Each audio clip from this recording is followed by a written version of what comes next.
Welcome to Green Light. Week 12. It's like a playoff. It's like hearing Jason Garrett's voice.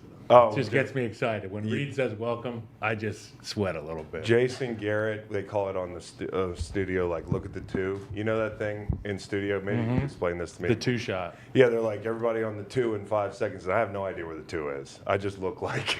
Is that the camera number? Like, I think it's the camera. I mostly just try to talk. Really I just good. talk to the guy, and I'm like, I pretend there's no camera. I'll look at the other guys. They're looking at the two. I'm like, where's the two? It's hard. There's 5 cameras. TV's hard. Well, But Jason Garrett knows where the two is. yes. And when they go to the two, Jason Garrett, you know, tired, Chris Collinsworth slide, wired, Jason Garrett looking at the camera like Buzz Lightyear every time they... Wired, tired. I like that. Yeah, you know. I think I'm late. Kids do. I think I'm late on that. Speaking of what the kids do, I want to send this layup line out to my son Waylon, who we were sitting there watching all the Thanksgiving games, and he just mutters at one point, "Chicken Nugget Dreamland," and I'm like, "What the fuck? What are you?" He said that. We looked at each other. I was like, "What's he talking about, bro?" Like, Chicken Nugget Dreamland? Chicken Nugget Dreamland. So I asked him what gives, and it's a song. So let's get the song. I Yep. got my chicken nuggets right here from. Shout out to Waylo.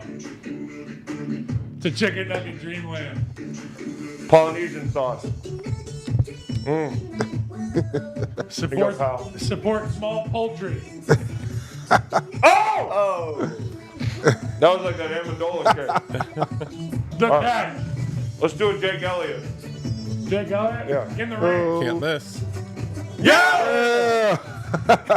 Boom! Chicken Nugget Dreamland. Shout out to Waylon. Ready for the hibachi now. Okay, I gotta get some water. In my Okay, Here. that's good. So That's wait. Saltiest piece of chicken ever. So what's the the Dumb and Dumber soundtrack when I was his age? So Now what's- I was listening to Chicken Nugget Dreamland? what's the backstory on that? Like I was listening to where's Wild like Wild where's It's that like house how did music. It's like kids' house music. but like is it on shuffle? Like how did he come across it? I don't know. Like, I think YouTube my wife finds algorithm. stuff like that. And Okay. then they rock out in the car. That's great. Okay, A nice. bunch of songs about farts. Chicken Nugget Dreamland. Really? Yeah, that's the soundtrack to my kids' lives. Scat man? Yeah. No, not Scat Man. I wouldn't Flat call him Scat man. Flat man. I'm a Scat Man. All right. So, anyway. Yikes. What did you say? Flash Man? Flat man. So, we've got America's teams in a second. Yes. I'm going to keep working on my chicken nuggets. But, Kyle, why don't you go ahead first? I'll go first. Mine's a little dry because it's mainly about one team. This is America's teams here. If you guys are new to the show, if this is your first time joining Green Light, Welcome. this is how we start it. We do the America's teams. It's what we see as Been America's a lot of teams. arguing about America's teams, too, between Jim Harbaugh and Drinkwitz. Have you heard this? A lot of Missouri people. coach? A lot of people are claiming. There's They're a lot trying of to claims. be America's team. dude. It's like Game of Thrones in this motherfucker. People showing up off the shore from foreign lands saying we are America's teams. Number one for me, only be one. and it's obvious, the Dallas Cowboys. The Dallas Cowboys are an amazing football team. That star represent a certain brand, Chris. It's a tradition of excellence down there at Jerry's World in the Lone Star State. And Dak Prescott has been more than excellent. He's in the MVP conversation. I wish more people were standing on the table for him because he's been great. And Do I it. know you're we gonna got have a table. you're going to have your moment with your guy, and I'm going to give him his due as well. But the Cowboys have been awesome. They've been at a loss defensively with injury, and we're going to talk about some of that later. But Duron Bland, guys stepping up in big spots. Time and time again, Dallas Cowboys, number one, America's team. I just can't wait to see what they do in the playoffs, Chris. I can't wait to see Dude, what they there's do in going the to be, playoffs. I mean, by the way, Cowboys might be America's team because they finally covered on Thanksgiving. Seriously, they hadn't covered on Thanksgiving in ages. So, I love the America's Cowboys. team's I like covered. McCarthy, too. Anytime they show the tight shot on McCarthy on the sideline, there's not a more American-looking football coach than Mike McCarthy. yeah, for sure. And honestly, he's kind of stuck the landing on this thing because I didn't know what was going to happen with Kellen Moore gone. Haven't been as good in the red zone, but they've been pretty good. He's your high school football coach, strength coach, and driver's ed instructor. All those three things, dude. I failed driver's ed the first time. Did you? Did it? I took me know twice. this story. It took me twice. Mom was like, "What the I fuck?" turned left Chris? on red. You know, it's kind of confusing. The What? left on green thing is a little bit confusing to me when I first got behind the wheel. Mrs. King, who's still out there driving, folks, because I tailed the shit out of her the other day for failing me the first time I saw her in the car. Stop. And I just got right behind. Flashing at her. Yeah, they had that cheese wedge on top. So- driver. So was it in one of the cars where there was two wheels? No, it wasn't two wheels. So did they immediately did you just have to stop and you failed right away as soon as you made that? Yes, it was a left. Yeah. I think it's here nor Let's there. go back to the. I think it's here nor there. We got to get back to the Americas teams. Okay, we're on a roll here. Number 2, you know who else is on a fucking roll? The Denver Football Broncos. That's right. Same defense that gave up 70 points. Now a vaunted defense. They got rid of some guys, but it's been a renaissance of sorts. And I was laughing at Sean Payton and all these guys when they gave up all the points. And you look at the stats, the quotes, and they were it was a laughable operation. But It was now laughable. they just can't stop winning, bro. And Russell Wilson stepped out of his fucking time machine again this week and was awesome. And you know what? Love Russell Wilson. He gets a ton of hate. And I truly think there's nothing more relatable as an American than getting a little hate, getting hated on, you know? Relentless belief, Kyle. And Russell says, we still believe. We believe. Relentless. Believe. Believe. And I do. Number 2, Denver Broncos, America's team. And number 3, Oregon, the University of Oregon, the Ducks. They're the 5th team in the playoff race. They got a huge game against Washington, and we watched them last time. Penix was awesome, big-time throws. It's going to be the matchup of all matchups, the Pac-12 championship. Selection committee, if you're listening to this, selection committee, you're fucking up if you don't put a one-loss Oregon team in that goes and beats the team that beat them, especially if they beat them, they cover all that stuff. I think they're a 9.5. What is it, 9.5? Yep. You remember when people were mad at 9.5 point Remember when favorite. people were mad at Dan Lanning It would be criminal. because he was mean to Dion in Colorado? Listen, big Colorado fan here. Hope they get more Louis luggage next year. But Dan Lanning was playing football, and his team has responded. Even Vegas knows that I'm right here. Number 3, Oregon, America's team. They're a 9.5 point favorite against the Huskies, who beat them, bro. So fucking game on. Get the Oregon Ducks in the playoff. We deserve it. Skull I know Ducks. it. You know it. Number 4, the Carolina Panthers. They can't escape the coaching carousel. I watched a video online last night of a ski lift. I believe it was in Russia. It went rogue, Chris, with people on it. Full speed. It just was going in a carousel, and people were like, jump, Oh, I seen subtitles. that video where they jump, can't get off. jump. They can't get off. And you That's just the gotta Carolina jump. Panthers. Ben Johnson's like, I'm not getting on that. And that ski lift. Tepper is just up there, and he doesn't want to press emergency stop. He's like, send the next one down, the next one, the next one. And that's really the situation going on in Carolina. And I can't think of a more American situation than we just can't fucking get right. Since 2018, 4 head coaches. He's still on the table for Bryce Young. The juicy guy is obviously C.J. Stroud, and he missed, and they missed. What are the Panthers? A Kia? Because Tepper depreciated those You have a fucking Kia guys fetish. as soon as he pulled him off the lot, dude. It's a $2.25 Chris's billion gambling enterprise. unit is Kia. Kia, it's a Kia. You pulled every other organization is like it's like a bond. You know when your granddad used to give you a bond, like that's not going anywhere. Bonds are An good. NFL fucking organization should be like a bond, but this guy's treating it like a Kia. But here's the deal, I mean, it's just Chris. Nobody wants the Panthers to suck. Nobody wants Bryce Young to suck. Nobody. I feel like it's something that we can all agree on. Bryce Young is a dude that we can say, I hope you do well. I hope he does well. I root for him. I don't think the story's over. I don't think the story's over for Bryce Young, but for right now, he's in the dark part, and he's forging himself mentally and physically. Unfortunately for him, Could be a growth spurt coming too, Kyle. yeah. So the guy who's stepping in as the interim head coach is Chris Tabor. Chris Tabor was a special teams coach in Chicago. He was there with me. He actually bought my home in Lake Forest. I sold it to him. No way. Cut him a great deal. No way. And I said, along with this deal, I will not be playing on field goal. That's good. And we had a good deal worked out. That's good. You got to put that in the fine print. Shout out to Chris Tabor. So, you know what I will say? You're not going to degrade this organization anymore this year. Chris Tabor's a good guy. He's experienced. He knows how to handle this thing. He's not a head coach, but he's a good interim How guy. about him trying to take the #1 pick away from your Bears, man? That's what he's out to do, dude. I don't know if that's going to happen. That's your though. mission if you choose to accept it. Chris Tabor, mission accepted. And the guys like him. And also, if you're just a fan of personalities at the head coach position, go watch his press conferences. He's a great dude. And he's not, when I say he's not a head coach, I mean like he is your traditional special teams. Yeah, he's a traditional. He's a interim coach. unique human being, and Yeah. all of those guys are. But you Okay? never know, because at one point Dan Campbell was a guy who was running Oklahoma drills week 3 in Miami, and people were like, "What the fuck is he doing down here?" And 10 years later, the guy is, well, we'll talk about the Lions in a little bit, but I love Dan Campbell. Number 5, America's team, the heart and soul of this whole operation we call the Monday Show, the Green Light Podcast. It's the listeners, it's the viewers, it's the enjoyers of the Green Light Podcast. I got a message from my buddy Cameron Milton, my favorite golf pro in the state of Montana, Polson Bay Country Club.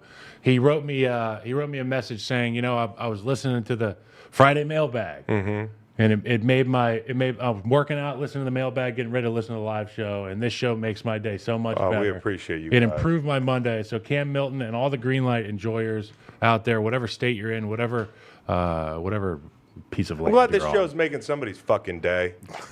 It made me happy enough I know. to involve this on the number 5 America's All-time team, and high, that's all dude. I got, man. All-time high for live listeners right now. Welcome to the show, motherfuckers. Thank you very much. Don't call them motherfuckers. You just slurp. It was them. Now kind you're of calling a. them It was motherfuckers. kind of Some a. people don't like that. It Yeah, was, some people don't like the term of endearment, motherfucker. they like to be hugged and then just a little slap. You know the story I called these guys hardworking motherfuckers in a meeting once, and Matt didn't like it. And 2 weeks later, he's like, "Hey, 2 weeks ago you called us motherfuckers." I said, "What was the context?" You know, this is me trying to tailor my NFL vernacular to like the corporate word, which I guess you don't get in a board meeting and say, I get a list of words You guys I are some can't hardworking motherfuckers. You didn't get that at the school district, did you? No. But motherfucker is a word that you can use for so many things. Good, It's bad, like the and different. It's a Debo. noun. It's the Debo Samuel of words. Yeah. It's a Swiss Army knife of words. Person, place, and thing. You can do motherfucker can be so many things. Motherfucker can be a verb. Motherfuck somebody can be a verb. Anyways, it's too much of that. All right, so America's teams. I got a speaking of listeners of the podcast this morning, you announced that we were going to go live, and I got a mention in there from Matt White, and he goes, "What's up, Matt White?" He goes, "You getting the jaw ready to deep throat the E's?" he said, "I mean, I'm going to listen because I always do, but I'd be shocked if I weren't right." Well, Matt. Yo, chill out. Matt, chill. It's Monday. It's 9 in the morning. Chill out. I want to get the whole offensive line. This is You know what I mean? disgusting. This is You know, disgusting. You gotta put Jason Kelsey up The there. Eagles are America's team, man. The Eagles are America's team, dude. Like, I'm going to give it out for Bevel Conway and the whole thing, and there's going to be multiple mentions of the Eagles for Miller Lite mentions later. But let me just say this. If you take your rooting allegiance out of it, and your disdain for Eagles fans, because I understand they're intense, and maybe you don't like them, okay? They come out in droves. They'll fuck your day up. That's why I love them. But the Eagles are the most likable team in the NFL. They are. They are the most clutch team in the NFL. They're great, but they are relatable in that they can botch things. They can get down to teams. Like, they can lose games. But what they are is they're the most clutch team in the NFL. And as the game went on last night, you could see that. And that scene, and I'll talk more about it later, at the link, people are soaked. They almost liked it. Fucking sickos. They're They were sick like, fucks. They're a bunch of wackos. They're wackos. In the best way, in the same way that we call Matt a motherfucker and we mean it in a good way. Yeah. They're some sick fucks. They're like chia pets. They get Men, wet, women, they children. grow. They grow. They rise up to the occasion. Cowboys you fans. see the they got, kid try to dap up the Bills fan? It's like an 8-year-old kid walking by a Bills Yes. fan in the parking lot. No. He's like, "Hey, good luck," and the Bills fan was went like, for it. "Thanks, buddy." And He pulled goes- back. Oh, that's great. It's amazing. and like Started gritties out. away or something. But you know, you guys got The Eagles, that there's some wackos, dude. big dome in the desert down there. You guys can't handle rain. This was beautiful, man. This was just the Eagles are, and I know I'm a homer and all that stuff, and I got to check my coat at the door on that thing. But objectively, how could you not like this team? How could you not like Jalen Hurts? If you don't like Jalen Hurts, there's something wrong with you. And I'll admit it. I was one of the guys in the beginning. I was like, why are we drafting this quarterback? He's AI. And isn't his he? first year, I was like, I don't know if he's the guy. I remember, I was saying, I want to see him throw some people open. I want to see some more from him. I didn't know. So it's not like I walked in the door and was like Jalen Hurts fanboy. I wanted to see more, and he has delivered that and more. I mean, against the best teams in the toughest situations. Just want to shout the Eagles out. This is where it gets weird for me. Because I don't have many. I guess I'll give it to all the kids at my house for Thanksgiving. There were 10 children Of which there were under many. the age of 7 at my house. Kids are vomiting. People are crying. Like, it was chaos. I in saw there. one kid choke on a cantaloupe. There was a kid that choked on a cantaloupe. And I just Shout out to watched. Uncle Matt.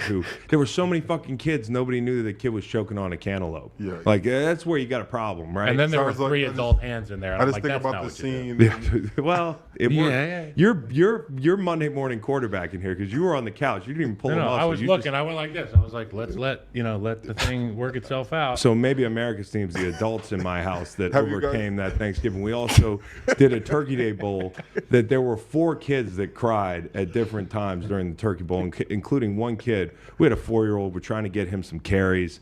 Like it's like when they run out the fucking all the walk-ons for a kickoff at Texas A&M, and you want them to go down there and team force manager a gets fumble. to shoot a 3. Yeah, well, I was like, let's get this kid a carry. So we all went out and kind of fitted up. I told the one other 4-year-old, hey, go tackle your dad. That was easy. But I had to fit up on like a 6-year-old. And I fit up on the 6-year-old, and he just falls, okay, because he's not doing the speed ladder. He's not looking real good out there. And he falls, and for 15 minutes, he pushed me. He pushed me. And I've never been in a situation where I was like, hey, kid. And he's my guy. I want to name him. I wanted to be like, no, I didn't. Yeah. What do I do in this situation? You're dead wrong, Tommy. It was like Wedding Crashers. Nobody pushed you. When you're trying to do the right thing in the football game, and everybody's like, or is it Meet the Parents, where everybody's ganging up on Ben They're playing Stiller. volleyball. Yeah. He spiked the gal in the face. Yeah. I'm just playing the game. It's just dude. a game, Yeah, Jerry. that's what it turned into, dude. And I felt that way. And then it's all my in-laws, and so they huddle up to take a picture after Turkey Bowl, and I'm in the picture, and the Joe, Big Joe, he's taking the picture, and he's like the patriarch, and I'm like, Joe, you got to get in the picture, like. I'm the only one who's not technically in the family. Let me take the picture. And he goes, what do you mean technically in the family? And everybody's like, technically in the family. I was Ben Stiller. I was Ben Stiller. And we lost the game. He almost tie said went take to a lap. The tie went to the kid that slept in the longest in the morning. They had some like backdoor deal, and one of the kids slept in until like 9 a.m. So they won the game, so we didn't even win the game. Okay, and then last, and I thought long and hard Chris about this. Falker. Yeah, exactly. I thought long. Bet you would, Panama Ray. The day after Thanksgiving, I've gotten used to this. We play Tech every year, and let me just tell you something about Virginia Tech. Virginia Tech beat me 4 times in a row. Beat everybody like 15 times in a row. One for Bryce Perkins. Yeah, Nate's never beaten Tech. There's a whole generation. I never beat him. You never beat Tech, but there's no difference between you and me. There's a whole generation of guys that never held the Commonwealth Cup. So I go to talk to the team on Thursday. I'm fucking unloading. I've given them all my best stuff. But at the end of the day, I didn't beat Tech. So what the fuck do I know? So these words might ring hollow. So I think I got them charged up. We're going to the game because I'm getting a community service award at the end of the third quarter. And all I can hope is that we're winning at the end of the third quarter. Now, when they walk me down at the end of the third quarter, we just dropped the pass for a first down 48-7. Okay, so they're parading me out there in front of like 15,000 Tech fans, and I just want to give America's team to the Virginia Tech Hokies. I mean, I hate saying this. What? Bro, listen. And we know the coach. We met the coach. Bro. No. If we don't like it, we got to beat No. it. If we don't like it, we got to beat No. it. Okay? No. Okay? Hey, you're America's team is For a week. For a week. Because I got to tip my cap to them. UVA's maintenance workers, that team. I think turning that's on on a timer. I He think just it's on a timer challenged because you. after the game. No. He just challenged Because after you. the game. No, it's fine. He has a different opinion than me. Shocking.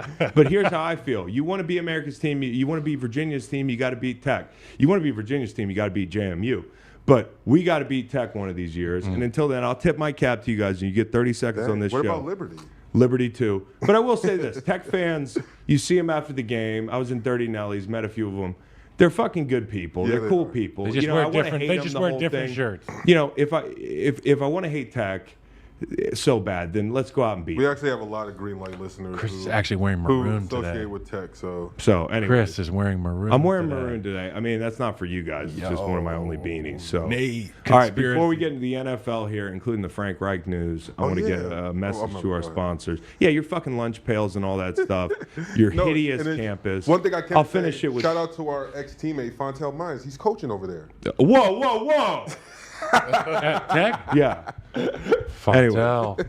He was a big threat. I just tip my Big cap to you guy. guys. When you got it, you got it. You guys got it right now. Things could change. We met their coach at the Richmond Motor Speedway. Yeah, he was cool. He was a nice guy. He was cool. It was a compliment. And I Tech told him, man. I was like, we're coming for your. I'm not even on UVA. I'm like, we're coming for your ass. Yeah, and he's and like- Nate's like, you can't do that. He's like, I'm like, you need me on that wall. You want me on that wall.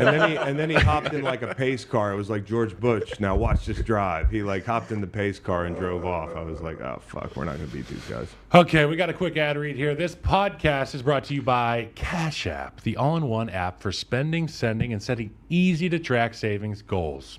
With multiple tools for saving, spending, and sending, Cash App is an all-in-one way to stay in control of your money. Whether I need to send money to my golf buddies, which never happens because I beat them all, send a Cash App payout to the Greenlight locals, or settle a bet with Macon, I still owe him the money, I can always count on Cash App. I'm going to wait for Macon, though, I think. With security boosts, discounts, a free-to-order debit card, no overdraft fees, Cash App is like a BFF for your money. Cash App, the exclusive financial services partner of Greenlight. Download it in the App Store or Google Play to see why it's the #1 finance app in the U.S. App Store. Kyle, while you were reading that ad read, somebody commented, Kyle almost Deontay Johnson, the kid that was choking.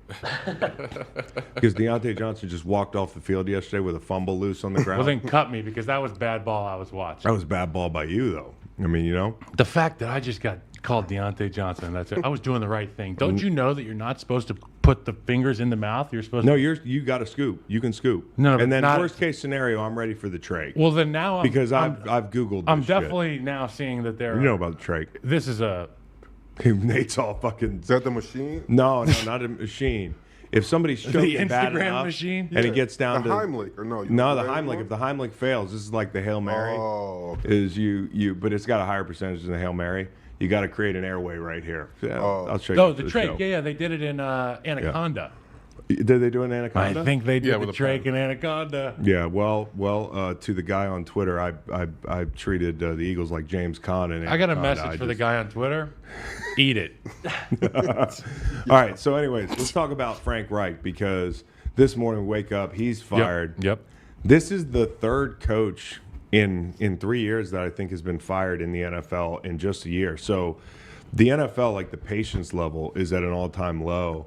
And I don't think it's good for quarterbacks. I don't think it's good for teams.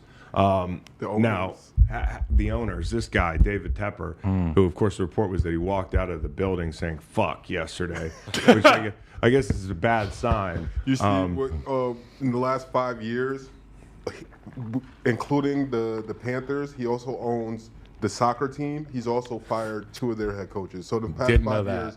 years, he's fired 5 head coaches. Is this the worst job in the NFL? Honestly, because Ben Johnson knew it. He didn't take it, and like he's the guy that, he said I'm giving up my ticket on the Titanic. I got somewhere to be. I think it's the best job in the NFL, Chris, and hear me out. Okay, this is gonna be.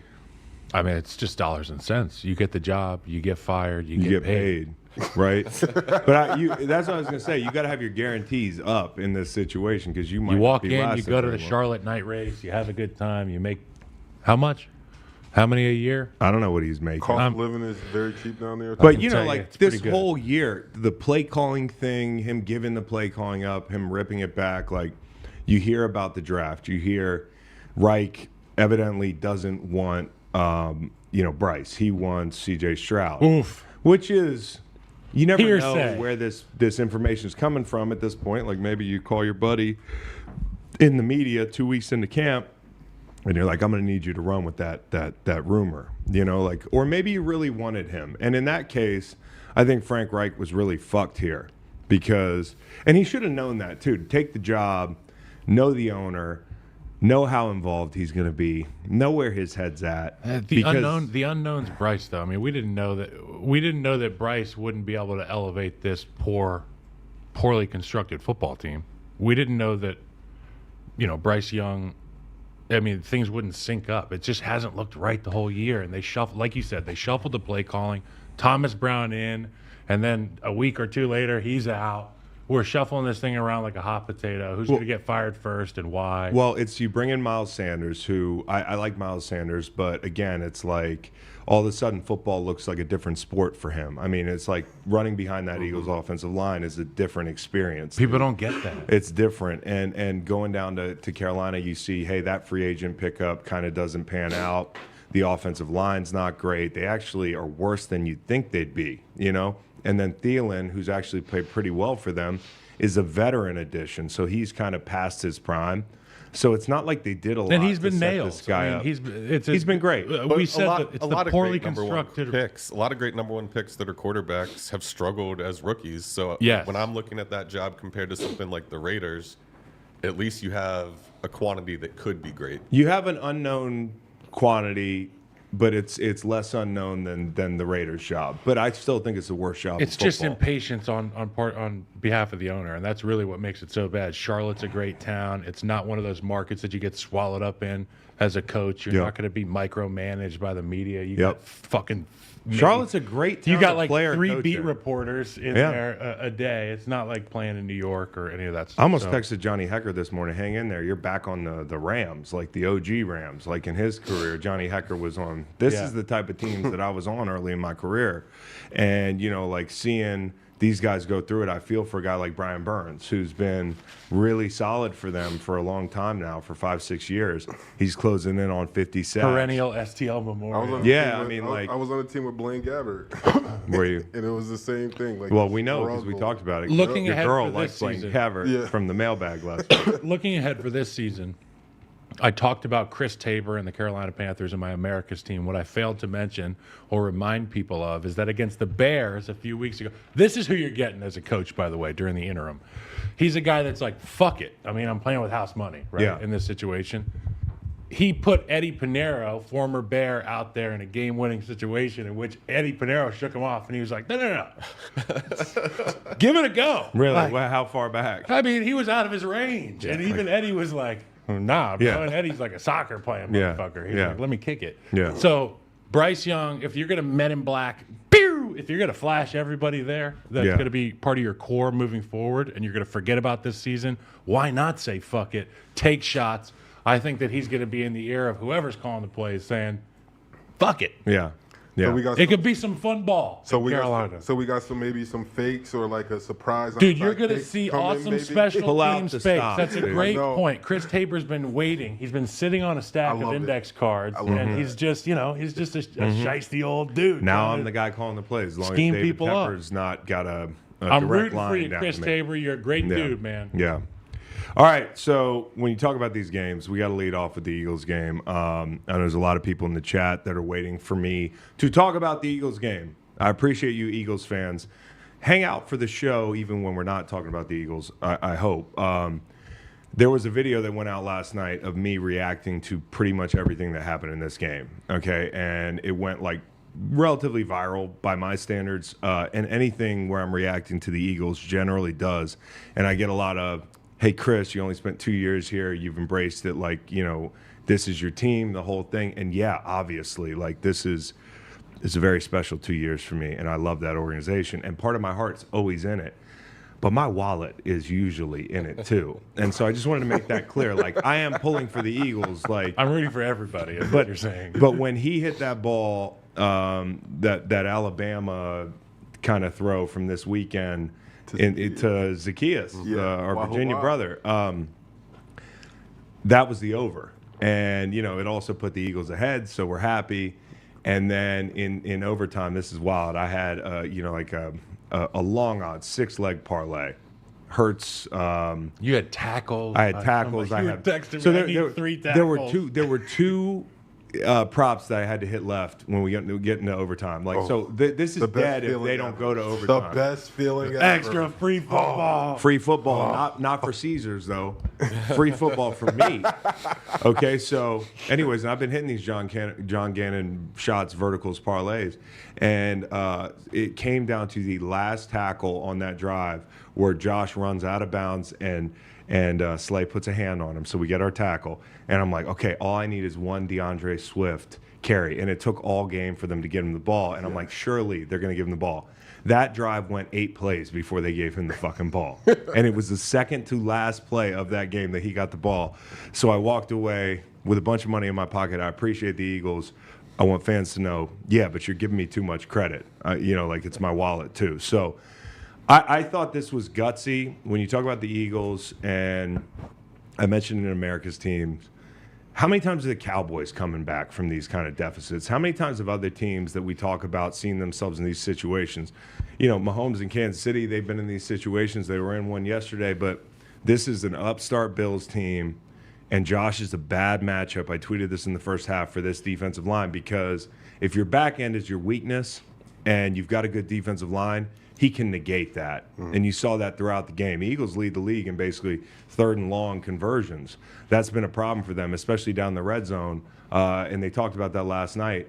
The pass rush wasn't always getting there, and when it did, it was Josh just being Josh. And he kept them ahead and in this game down the stretch. So talking about it from the Eagles standpoint, I did not like the first half play calls. And I think it's a little bit unfair to talk about this as like a big problem because Lane Johnson's a scratch as of Sunday morning. And I know he's dinged. He's going to try to get back, hopefully, for these next 2 games. But yesterday, he wasn't up to it. And, you know, their win percentage goes down from 646 to 371 without Lane in the lineup. The only Think other San game, Francisco without Trent. yeah, it's the same thing. And, you know, like people think about Lane as a pass protector. I think they're apprehensive to run the ball early in the game with Lane out. But what you get is 1,000%. you come out, you throw the ball 3 straight times. The very first play is pressure on Lane's side. You get pressure 3 times. So, you know, like I understand. In the Jets game, same thing. A lot of first down passes in that Jets game. Usually they're like 50-50, and Lane came out 9 plays into that game. So that's the sample size you're looking at. And they did. They tried to throw the ball early. Now, on that touchdown drive, 5 first down plays, 5 first down runs, including a Jalen scramble. So they came out and ran the ball on that touchdown drive, but they weren't getting Swift the ball. The RPO stuff was kind of drying up. I thought the Bills were ready for all their automatic stuff. QB run game, read plays, RPOs. They gave him like a Middle of that defense played well. They did. And Ed Oliver's a heck of a player. Yeah. I really like Ed Oliver. He's a tough out, dude. Their edge guys were getting after it. Great pickup getting Linville. Linville was a big pickup, making his presence felt. But like you saw early, there was an RPO, and Jalen just kind of held the ball. He's got multiple options, but they gave him a man look. And they played a lot of zones. So, you know, there was a third down, like 3rd and 6, where he's got 85 at the sticks, and he just doesn't go to him. So at times I thought Jalen was a little bit apprehensive in the first half, and I think it's the thinking about he doesn't have to think about the rush when Lane's out. But all of a sudden he sees color over here, and he's like, okay, that's Driscoll. It's a little bit different. I got to reset. Maybe I can't throw this ball. But I thought when they came out, and by the way, Jalen, not a good first down passer. If you look at his passer rating on first down, in general, when you look at his team, they want to live setting up the pass with the run. Sometimes they've set the pass up with the run. I thought last year they did that a lot. But set the pass up with the run, and that's what they did in the second half. I think they came out and just said, fuck it, we're going to run the ball to the left. We're going to run away from this void. If you look at that first touchdown drive, it was Kelsey pulling twice. It's 3 runs to the left. And then they get down in the red zone, and they get another man look against RPO. And what they did here is they ran the tight end across the formation. Because that run game's going, you suck everybody up. You've got the tight end, sets up a touchdown. Same thing on a Devontae Smith drive on that touchdown where the RPO leads to God, points. he's been big for them. And so I just think the Eagles, this is them. 3 straight touchdown drives, down 17-7, down 24-14, and then the drive to take the lead. Like, the pressure was on the entire second half, and they just kept riding those running backs, making the adjustments. I think they did a great job of making those adjustments. I don't know what took them so long sometimes, but that Bama play that I keep calling a Bama play because it looked just like it, that felt like last year, where it's just like, hey, we take big chances. I'm going to go up top, and he hits the Kias in the corner of the end zone. So I think it was like the Eagles are one of the only teams right now in the league that have a real identity. Yes. Like, that's their identity, is that, like, hey, it doesn't matter what happens in this game. We can be down 14, we can be down 10. Like, we're not out of this game, and we're gonna play accordingly. We're gonna stick to the run. And like, I seen a stat, they're 7 for 7 in the red zone in the past 2 weeks. So like, that's everyone's biggest problem. When you get the ball down to It's the hardest red place area, to score. it's the hardest place to score. But for them, as bad as if you watch the game and you look at the stats, when it's time to score, they're getting the ball. In situational football, man. That's what they're doing well. And you know, whether it's the 2-minute drive at the end of the game, hey, turnovers, got to clean them up. Yep. You know, that was a Jets replay on that tipped pass on a short game thing with Jalen, where it's just like, hey, burn the ball. Don't even try it. They were ready for that stuff. And, you know, obviously the exchange as well. So eliminate that stuff for sure. But I think, like, when it comes down to nut cutting time, this is as good a team as there is in the NFL because they play together and because they've already died, dude. Yeah. Like, that's the thing. Like, when you go to the Super Bowl and you lose, the way it's been described to me, You're just Jon Snow. you've already died, dude. Yeah. You have nothing to lose anymore. And for them to lose that Super Bowl, feel like maybe they were the better team, to have that turnover, to have that penalty, to come back and be 9-1, I don't think people realize how hard that is. I think it's a great credit to Sirianni, the leadership on the team. They're just unflappable. And the defense, I talked about the conversions. Josh was a bad matchup, okay? But decide. My one thing is you heat Josh up on second down in the red zone. You get to him. They're running like a read play, and they can't even get it off. Okay, third down. What are you going to do? He heats him up again, and we've seen this time and time again this year where DCs get greedy on consecutive downs, whether it's Wilkes or whether it's McDermott against the Broncos. Coming with the blitz again. Somebody said, hey, guys just got to make that tackle on Josh Allen scramble. The fuck he doesn't, man. There's some things you don't put guys in positions like that because that's a lot of green grass with the best guy at beating the blitz with his legs in the NFL and a one-on-one tackle. And that's Josh's magic. And so And sometimes you can only horse collar him to get him down because he's a horse. Now, I'll acknowledge this, Kyle. Bills fans here and Eagles fans, they'll get real testy about this, but we got some calls. Yeah. Hey, listen, the Bills also had a ton of penalties. So, and the turnover that you couldn't have, you had it. Mm-hmm. The Slay stuff on like the fifth possession, he was getting away with it. The horse collar, I get that. And that led to, and the Bills have lost a lot of games like this, losing on special teams because it backs them up. They get the field goal blocked by Jalen Carter, Defensive Rookie of the Year. Amazing. Thank you, cash that ticket. And then on the other side of things, they miss a field goal out of the half. So whether it's the punt return for a touchdown, the first game of the year against the Jets, or whether it's the Denver miscues with the 12 men and the whole thing and the returns, they have lost games on special teams. But I want to go back to this pick because I don't think this is Josh's worst pick. And we were sitting here. I said, we're going to get a touchdown, Matt. I told you this. So we're going to get a touchdown, and then we're going to get a backed-up pick. You did call it. It said Josh is going to fuck this up. But I think it was more the Eagles being heads up. The Eagles getting that look with Diggs at number 2, going to a palms check, communicating that one's going vertical on the sly and saying, hey, I'm going to jump this out route. And they were ready for that situation. They made the check. And it's just more the Eagles being on the ball in big situations and taking that football off Josh was huge. So That's heady preparedness and confidence. I mean, I played with a few guys in the secondary that were truly confident, and they would look at you before the game and say, I'm going to get one of these today. Yep. And I would say, how do you know that? I'm like, wait, scratch that. You just stare at your fucking iPad all week. That's what you do. You do. These You're guys ready. know tendencies, and the ones that truly prepare, they make plays on the ball, and you see guys that stand out. They're outliers, like Deron Bland, guys of that nature, where they're making plays every week. And it's just, obviously there's an outlier there. I think it's the preparation and the confidence. And the last thing is, like the Bills, I mean, obviously you can get a couple calls. You had a bunch of penalties, but you have a chance to win that game. I thought as soon as the ball left Josh's hands, I think it was third down in overtime, I thought this game was over because it's just a matter of Gabe Davis turning the right way. So, again, it comes down to like the narratives, the things we're going to talk about, the Bills getting in the playoffs or not, which is not a foregone conclusion at all. If these little things don't get done, it's a totally different conversation we're having. That game should be over in that situation. And because you didn't handle a little thing, you end up giving the ball back to the Eagles. And DeAndre Swift getting that 14th carry was huge. What a cutback by him. I mean, that guy has made the most of this year because I've always thought he was a good player. But to play behind this line is truly like a make-a-wish type of thing, dude. Like, I mean, just to get 1 year behind the Eagles line can turn your career in a way that you couldn't have imagined. And this guy made a great cut to credit him to set them up for that touchdown. One advantage they have that seems to be consistent throughout the season, everybody's talked about their conversion rate on 4th and short. Like, that's obvious. But how about having the best field goal kicker in the league? Like, without him yesterday, they lose that game. Bro, we haven't even talked about it. Is he getting tested today? No, I don't know. He might get tested. Running backs, linebackers, they get tested. When He they have a looks great like game. one of Santa's elves. So Yeah, I well. don't know, like, if he's just got some, like, he was hit by lightning or something, but he's got a powerful leg. And to kick that ball, that soggy ball in the rain. Now, I don't know what the metrics or, some of the analytics are on kicking in the rain, but a 61-yarder. Now, I've seen him hit that kick.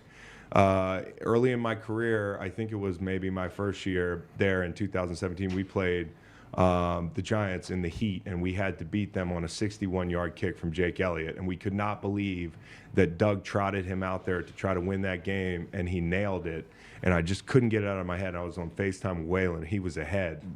So, I could tell he was ahead 3 seconds. And I was like, turn the phone around. And that 2-3 seconds of him, couldn't find the fucking TV, nothing. I was just like, please, Jake.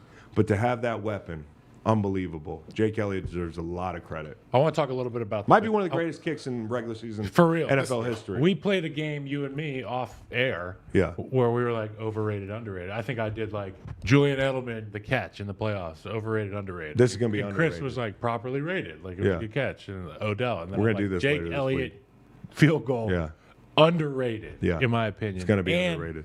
And it received a massive amount of attention on social media. Everybody paid attention to it. Such a big kick, but like, truly, that is such a deep shot. That's such a clutch shot, even if it's perfect conditions.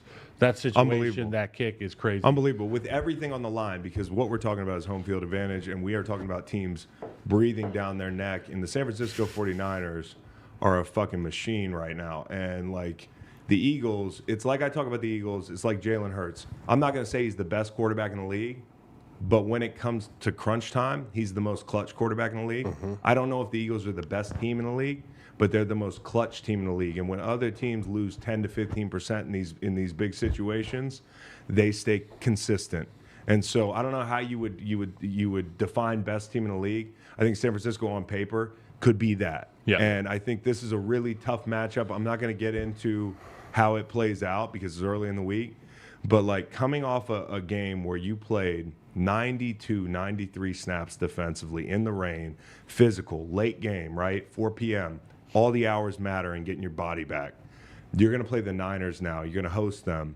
And this is a physical football team. So they got to get their bodies right this week. They've stepped up in the gauntlet the first 2 weeks. Yeah. They walked into the cave, punched the fucking ogre in the mouth, and they took 5 more steps, and they wrestled the dragon to the ground. Yeah. Now they got to go fight whatever the next mythical beast is that the Niners are. But they take it 1 week at a time. But they're awesome. And they are following the lead of their quarterback. They're just fucking nails, man. They are just nails. are unaffected by everything going on around them.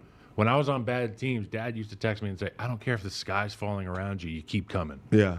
You keep coming. You keep playing. I think it was just a group text. Jalen Hurts is like that. Yeah. Jalen Hurts, even when Jake Elliott made the field goal, he's just on the sideline, running through mental reps. He's almost like Tiger-ish. I talked about Mahomes like Tiger Woods because he can hit the deep shot. He can do any kind of, bunker shot.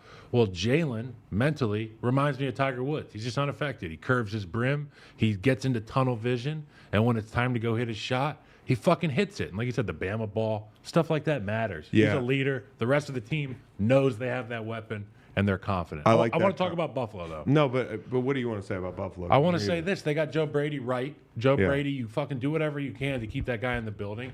I thought the Joe Brady, Josh Allen offense isn't letting him run, but he almost had 100 yards rushing.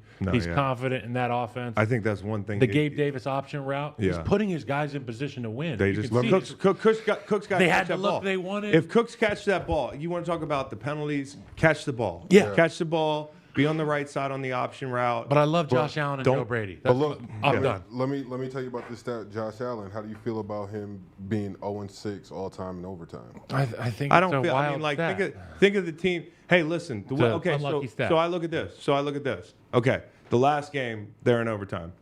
This game, if Gabe Davis turns the right way, there's one win. Now okay? do the Kansas City Okay, one. now do the Kansas City one. What you were like, I can't blame anybody that played offense in that game. And we could go back a few, and I could probably look at all of them, but I don't think. Like, I'm not selling Josh. Like, I'll buy him low, if anything, with a coordinator change. But they probably dug it too big a hole. San Francisco, surging. Okay, Thanksgiving. They got this division in a headlock. Not just this year. We're on to San Francisco now? Yeah, we're on to San Francisco. Okay.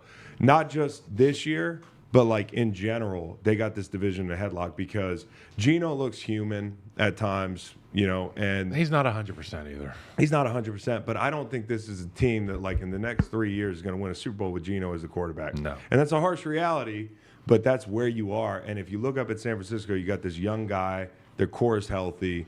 Purdy looks good when he's got all this stuff around him. And he looks great at times. He really does look great at times. And they jumped out 24-3, ton of sacks. The way they rush as a group now with Chase Young, it's like it's the worst kind of pocket penetration because it's not like there's one level. They're all at the same level. It's a wall. And 91 too. There's a wave coming out at you. 91's great too. 91. Hargraves played better. Meet you at the quarterback. So it's really hard for quarterbacks because there's no pocket to climb. There's no like, here's the escape lane. I got one guy to worry about, and you could see that. And like Nick Bosa after the game comes up to the Thanksgiving table, and I kind of strange. Well, he was like, they were like, you want any food? He's like, that's the last thing I want after a game. I'm like, what do you want after a game, Nick? But all those guys standing around. Too many carbs. And maybe an edible. All these guys standing around. Yeah, what if you said a fat bong rib? Yeah. All these guys standing around this table and just smoking a turkey. Just like they're all taking bites. They're barely talking to... Kittle's interviewing everybody. Kittle's interviewing everybody because nobody else can talk to him. They're all just like the class clowns. And there's like 7 of them. And it was like every minute a new star walked up to that table. It was the Last Supper is what it was. Yeah. And it'd be like, oh, there's Fred Warner. He just joined. Oh, Nick Bosa just joined. I thought they only had 5 blue chip players. They have 8 standing around this table. That's a great point, Chris. It was like a Renaissance painting. Yes, and it just reinforces how good this team is because they just have so many blue chip players. And, you talk about Christian McCaffrey. I don't think anybody gets to full speed after a cut faster than him. And, like he was on Thursday night. And, at the end of the game, he's got paint all over him. He's got blood. Did you see the I saw the video where they... Who's got it better than Christian McCaffrey? He gets to have his body inspected by Olivia Culpo, his soon-to-be wife, and her friend, who I'm assuming is not an ugly I've person. done Bonnaroo with Olivia Culpo. And I'm like... She's super cool. I'm like, what? Hey, Christian's like, I got this one 2 weeks ago. Yeah. And he's got some bruises. He's like Batman at the end of the day, taking his suit off. Well, they got screwdrivers, 2 screwdrivers trying to fix his helmet. There's paint all over him. He is like Mega Man, dude. He is. Remember that game, Mega Man? Oh yeah. He just keeps going, dude. He's so compact and Brock Purdy knows that he's human, right? Yeah. We all know that Christian's human. He's a god tier football player, but we know he's human. So does Brock Purdy. And at the end of that game, they're riding Christian McCaffrey. They're riding that running game, and it's kind of meaningless touches here. Yeah. You're at that point in the game, and what I fucking love about Brock Purdy is he goes for the whole shot. Yeah. He doesn't throw under the backer. There was a drop backer. He threw it over the backer. Yeah. He said, we're getting off the fucking field. I'm putting my guy on the bench. It was right when Collinsworth said, I love this. This is a family that loves to dice you up with the play action. They do. Who doesn't love to dice you up with the play action? There's, Coach Shanahan. He was my OC. He was 19 years old or something like that. Yeah. And then whole shot, touchdown, and you're like, fuck, these guys are dangerous. Generations of football geniuses. O-line, running backs, they love that because they're off the field. So the thing about Brock Purdy is, and the last thing I'll say on this is, he had his tough spell. There were injuries. He's not the same player when a couple of those guys are missing, but who is? Like in the NFL, like when you have a good setup, if Tyreek goes down in Miami, what happens? What does Tua look like? If A.J. Brown goes down in Philly now, although I think that's more of a traditional, this quarterback's winning you games.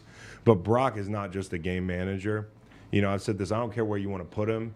If it's like, bottom of the top 10, maybe 5 to 10, somewhere in there. But I don't think that's disrespect to the guy. I think he's a really good quarterback, and he's a point guard who can actually go score.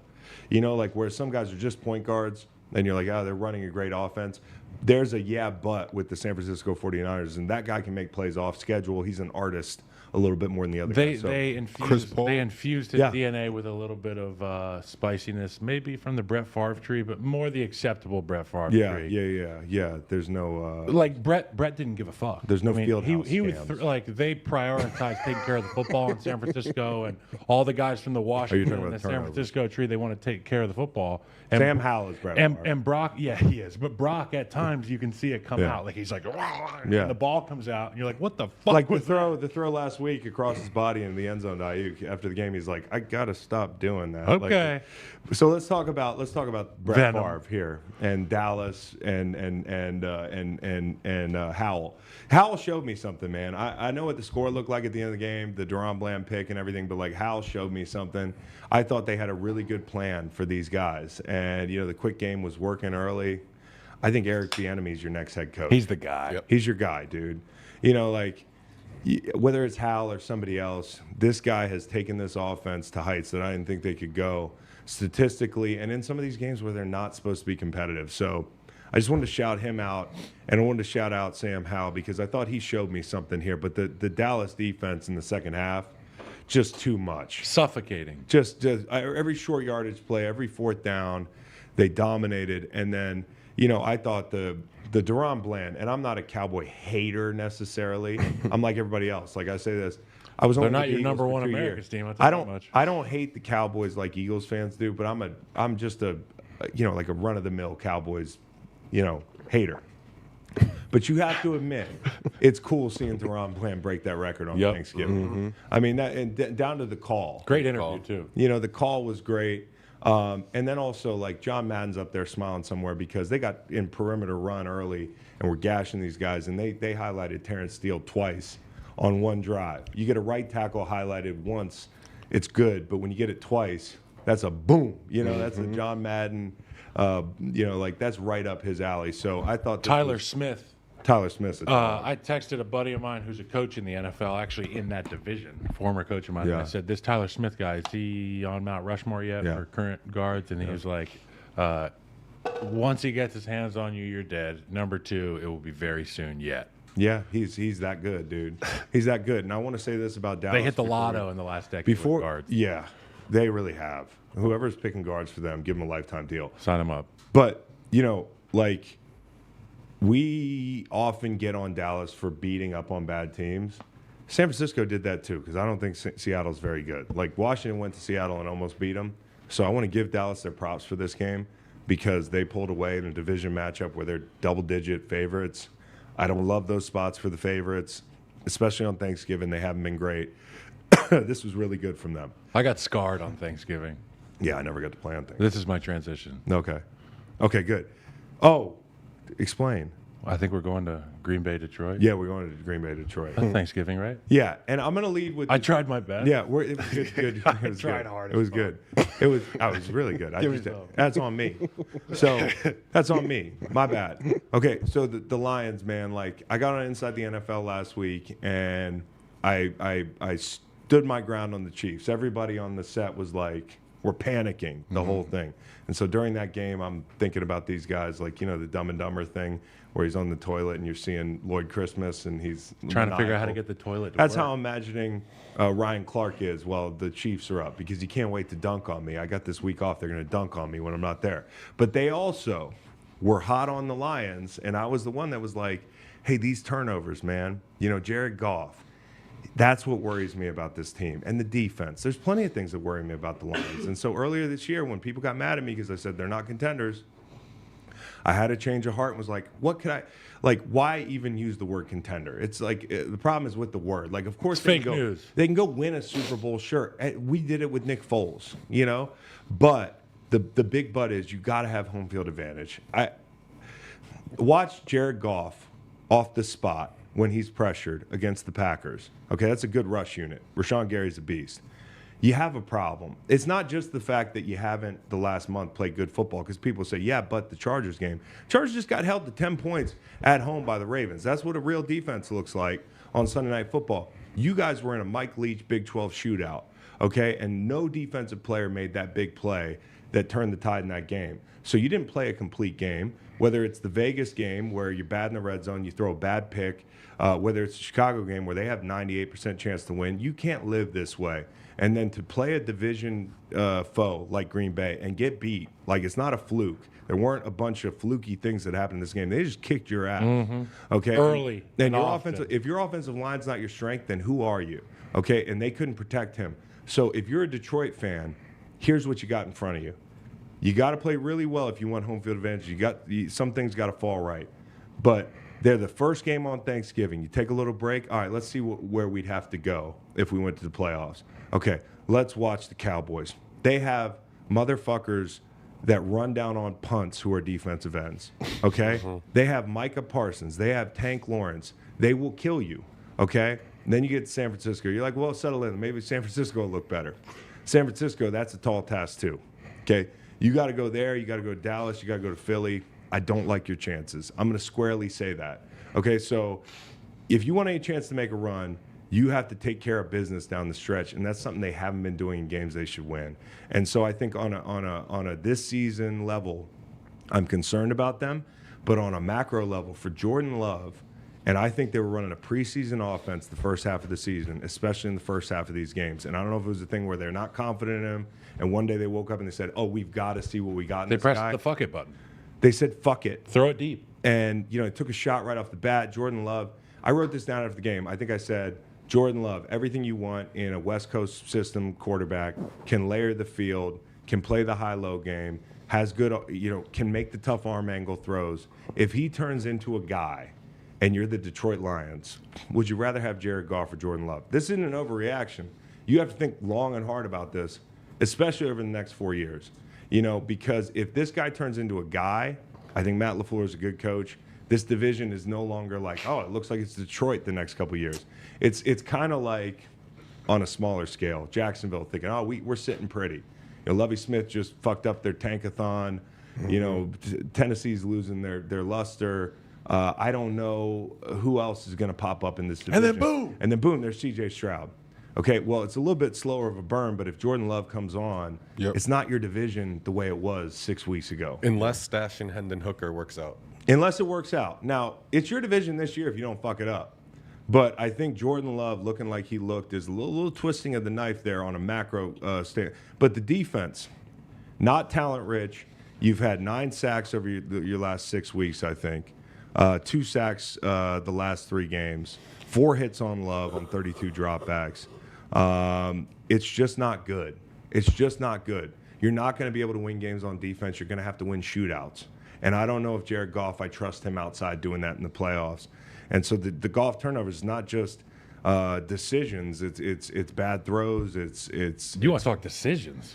They ran for 211 in the first fucking game. You want to talk decisions? They didn't stick to the run game. It was out the window. They could not get back in the game the entire game. So I don't know. The Lions fans, I love y'all. I love the Lions. The first thing I did this offseason, bet one, was Lions over win total. You guys are a good team. But what I've seen over the last month does not make me confident in you. What's that movie, Jack Nicholson in The Shining? Yeah. Kind of went crazy, right? Yeah, It got cold. And he went crazy. He went cold. Well, the Lions looked cold yesterday, and Dan Campbell went crazy. I watched him go crazy because he kept doing the same thing over and over again.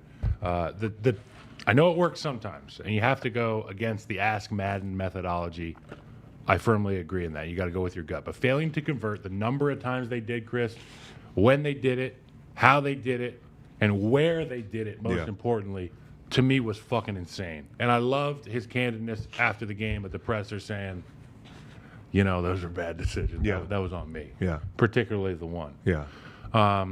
But you got out Detroited by your in-division rival. And to your point, what the hell? You can't be a kneecap biting organization. You can't be a lead with the tip of the spear type unit if your O-line's not going to be out front leading and your defense isn't going to make plays, because teams that have that MO that you're talking about, they do those two things well. They block motherfuckers up consistently in the run game, and they stop guys up in the pass and the run. Is Denver's defense that much more talented than Detroit's?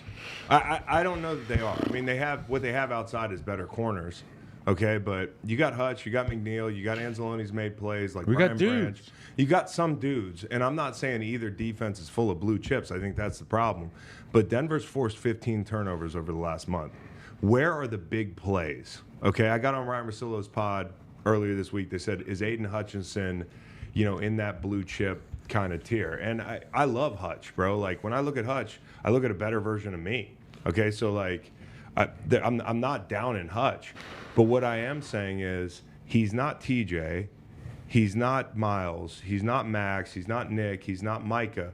He's in that tier of guys with, and I would have put Josh Allen in this tier, but Josh is playing like he's in the higher tier. You're talking like Burns? I'm talking like Burns and Hendrickson's at the top of that tier, and Hunter's somewhere kind of 1 foot in that tier. In the next one. In the next one. But the point is like, you can't just have that guy and say, because Hutch is a good player. He can rush inside, he can rush out. He's good against the run. He's a playmaker too, which is something I never was. In big moments, he Well, makes plays. what I mean is not the clutch gene. What I mean is like the, hey, catch the screen pass that comes Got right it. at you. You know, like make the tackle in the open field. Like that's the playmaker. Knock the reverse down. Even in garbage time, he made a play on the backside, a tackle. Too. That So and that it's like, stuff's all good. that's hard to do. But we need more guys Yeah. to complement him down the line if you want to be this team. So that was my little 2 cents. I on got it. to tip the cap to Matt LaFleur, Jordan Love for sticking with this thing. There's no panic, and I think it started back in. Oh, we forgot Hassan Reddick. Somebody said Hassan disrespect. Hassan's up in that tier too. What is it? Yeah, I mean, Hassan's in that tier with Crosby and those guys. he's for sure. ridiculous. Yeah. But the point is, LaFleur, Jordan Love, there's no panic, and it started back in the mid-teens in the 2000s when Aaron Rodgers said relax, and it was kind of like fans whispering. I said this because I knew that like I could come back and hang my hat on it. But I don't want was Aaron like, Nagler to hear. I'll never be out on Jordan Love because he makes the high quality throws. You know, like some of the stuff where you're like, is he sure to let the ball go? That type of thing. I think some of that's the offense, some of them like giving him confidence. But when he has an opportunity to make a high quality throw, he makes some high quality throws. He's improved. He's as good as anybody. Well, not as good as anybody. And their core is coming together. They're coming up together. Yeah. But like those deep overs that you layer and you the play action, you turn your back to the defense for a second and you deliver that ball to Christian Watson, who all of a sudden they got something out of him. Like they are, here's what I'll put. We're going to talk about you're eating my waffle fries. The NFC in the playoff picture, I think they have like a 45% chance of getting in. Take Seattle out right now and put them in. If we're talking about the best teams in the NFC, they're better than Seattle. I mean, they're better than these NFC South teams. They're better than, you know, I don't know. That's kind of where it stops. Are they as good as the Vikings? That's the big question because you basically got 4 teams for 2 spots between Seahawks, Rams, Vikings, and Packers. The Packers are showing life, man. That's all I wanted to say. Okay, so as we go in this Thanksgiving weekend, we get into the AFC. I think the Dolphins game was interesting. I didn't think they were going to lose this game. What I said before the game was if they have any chance, they need to turn 14 points off turnovers. Like, that's the only way. And that's the number, 14. They got 7 in the first half because Tua threw a bad ball before the half. He threw a couple bad balls before the half. They got 7 there, but then they gave it right back before the half. I mean, I walked out. The most Kyle and I walked out ridiculous to the play. back porch, bro, because I had the under.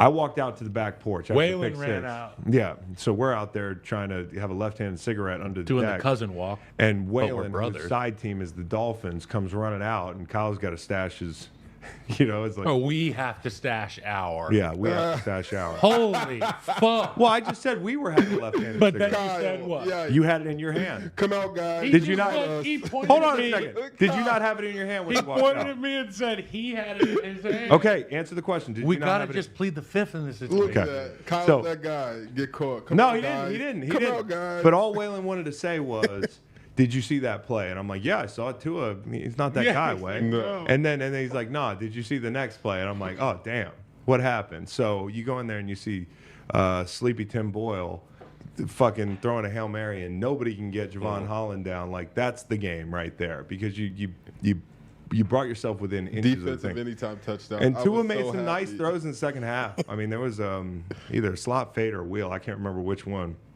Dropped it right in there. The whole thing, like, he's going to have to make those throws down the stretch. I thought this was a really good win by the Dolphins. And with their schedule the way it is the rest of the way, they're going to have to play well. But for you know, the Chiefs, it does put pressure on you to see these teams winning. We'll talk about Baltimore in a little bit. But before the game, Miami took care of business. So it puts pressure on you to go win. And so let's talk about your Kansas City Chiefs.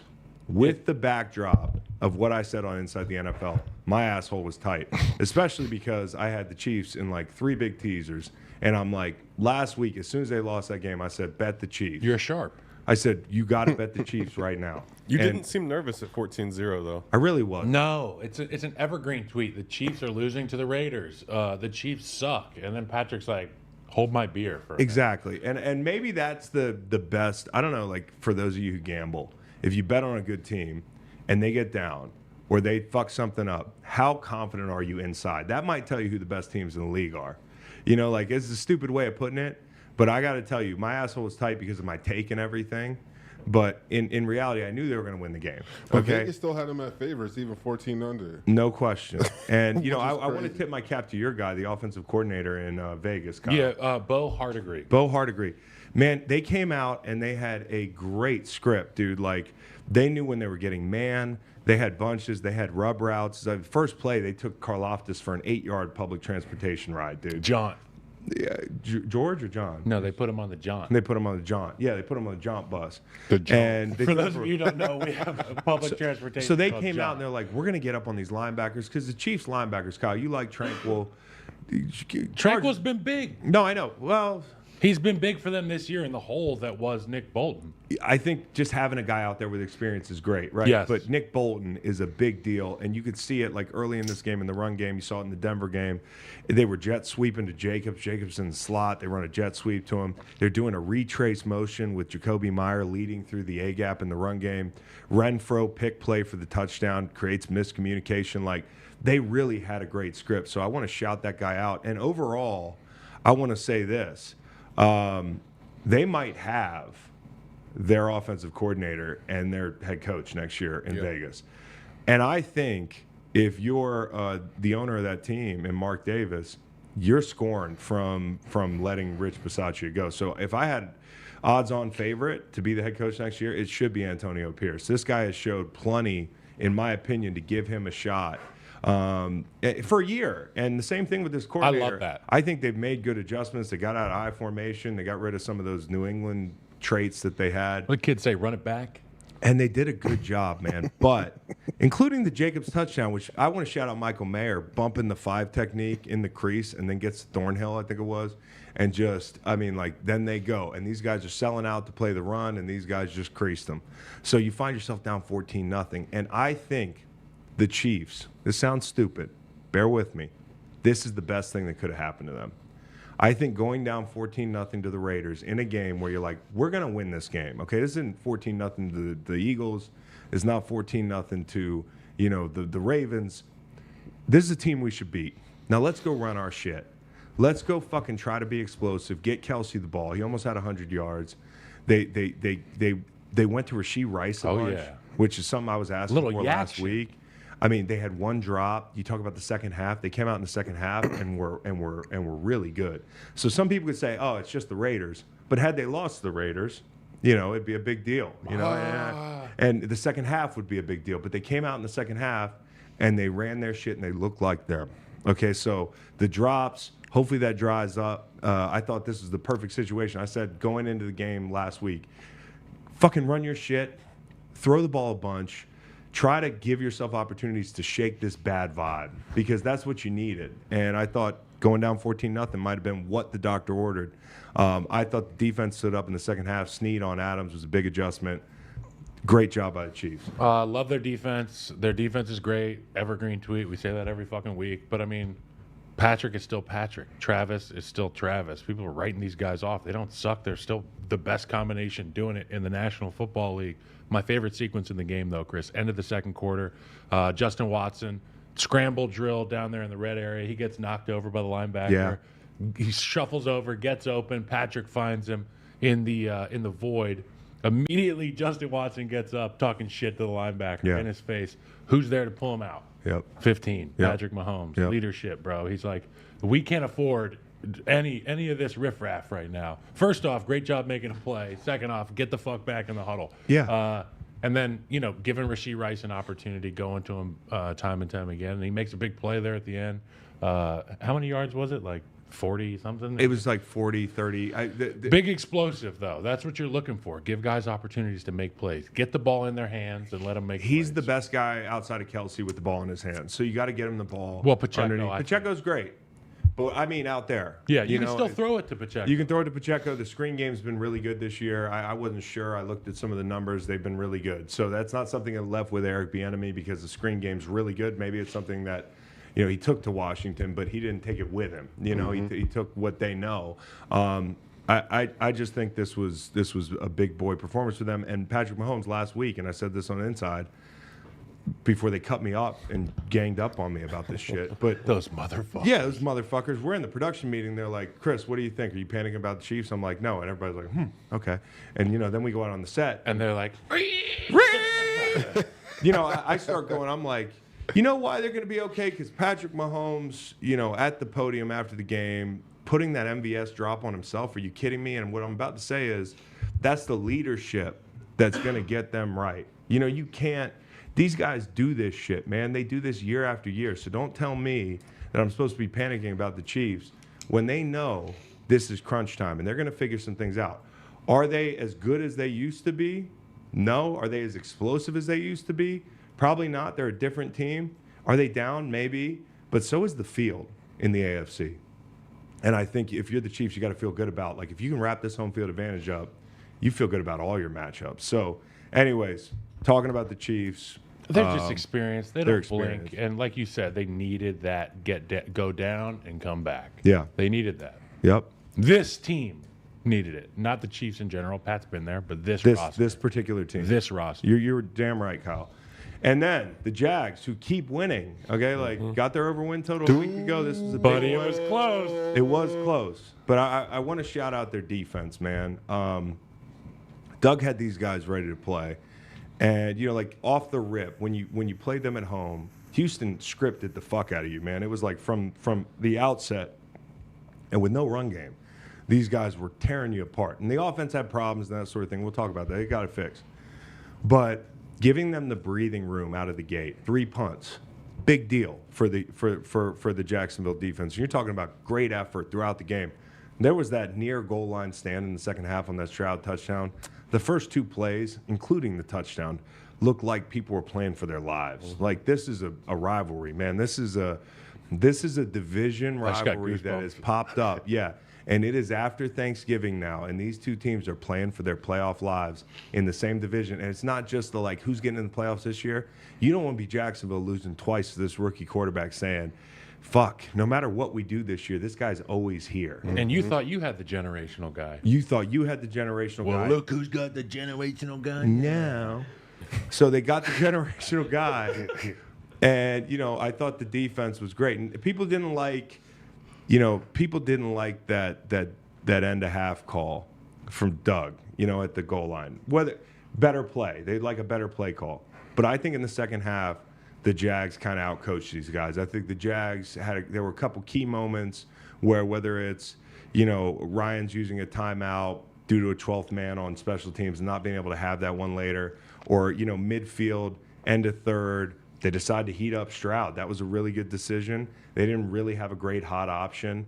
They had one dude on the right, but I don't think you could see him. So that was a big decision. And then the biggest one to me was, and other people feel me on this, 3rd and 1, you're down 10, you're chasing 2 scores, you're at midfield. You decide to drop back and pass. Okay, I don't love that. I'm conservative Chris. But the second down on 4th and 1, you pass again. And, that's just not one you can get back. If you get a field goal out of that thing, different game, right? So I didn't like that. And then at the end of the game, Josh Allen, who really took this game over, 2 sacks in that final drive. And Houston's really good at overcoming being behind the sticks. They overcame 2nd and 25. But the second time, it's 2nd and 19. It's 3rd and 12. Kyle, it's 3rd and 12. Time's running out. This kicker's never made from this distance. Instead of taking a profit, and you've got people running on the field, and Jacksonville's kind of out of sorts. Bro, the slot receiver wasn't even aligned. Just the slot fucking receiver wasn't even set, and they didn't call it. Well, and that's all fine and good, but they ran the play. I'd like to get the ball out on the perimeter on a smoke or something, or take that off coverage and pick up 5-7 yards, because that's the difference in Amendola making that kick. 1,000%. And so instead, you have hero ball with C.J. Stroud, and he can't take a sack. It's a bad spot to be in. So I didn't like some of the situational football from the Texans late in the game, but they are a young team with a young quarterback and a young coach. They're going to be fine. Josh Allen was great. That free runner sack, that's one of the most difficult plays in football. I wanted to shout him out, but who I want to shout out is Trayvon Walker, and he's taking a lot of shit. Sacks aren't everything, but right now, people are always comparing him to Hutchinson. He's not Hutch, okay? But what he is he can play with a lot of effort, and if he figures out how to play with power, he can be a plus. And I think sack-wise, he's right there with him. Now, they look way different than Hutch's plays. But I thought it was encouraging. The first drive, okay, it's 3rd and 9, C.J. Stroud. Now, you want to get off to a good start. You're at midfield. Stroud breaks the pocket. Some guys are changing speeds. Trayvon tracks him from the left end to the right sideline and makes the play 3 yards short of the sticks. He's going to get that first down. These are little hidden plays in the game that I think Trayvon Walker should be commended for, including Josh Allen, one of his sacks. If Trayvon doesn't come in there and snap that fucking center's head back on a mixer, which is an ET and a T to different sides. The old mixer. The balance up guy on an end around the tackle has to balance up. And if you can do it violently, even better. Man, when I say he used that center's carcass to catapult Josh as Allen. a weapon. He used that as the wall, like a parkour surface for Josh Allen to accelerate off of. And so when you look at one guy getting a sack, it's always more than just that one guy. And Trayvon Walker deserves some love. I thought Josh Allen was great, but Trayvon played well too. I just want to say this, and I didn't do this in America's Team, Kyle. Are the Texans like this generation's Cowboys if we look up in 5-7 years? Because they look fucking sick in all red. They have the coolest young quarterback. They have Tank Dell. D'Amico Ryan's the No, fun because coach. I think the masses, they're gonna like it. Like, I don't think it's gonna get as much. I know, but people like Dallas in the 90s. The point is, Yeah, we're yeah. going to look up Are in 15 we in the moment years. where we like them? Yeah, we are in the moment where we like them. And then in 15 years, is it going to be like all my kids' friends Are Texans going to be fans. Texans fans? They're going to be like those Cowboys people that have the flags on their cars, you know, in some dystopian This is the future. Mahomes effect, the Yeah. Steph Curry effect. Yeah. And there's a reason that C.J. Stroud says after a game where he has a couple turnovers, he's like, Steph Curry doesn't blink. He just keeps shooting. And I'm like, kids love that. They relate to that. Yeah, they're going to love this team, bro. Yeah. Like, all I'm It's saying, a great point. it's a fun, exciting team, even a loss. And him and Tank are buddies. He stood on the table for him after CJ got drafted. He was like, you got to get Tank Dell. I just want to say this, though. Trevor Lawrence, not perfect. This was a big spot for him. And, you know, especially with Cam Robinson going down, Walker Little moving out to left tackle, Ezra, who they traded for, pops in the lineup. They made the plays they had to. You know, Ridley, Kirk, they dropped some balls. Yeah, this thing's been a work in progress all year.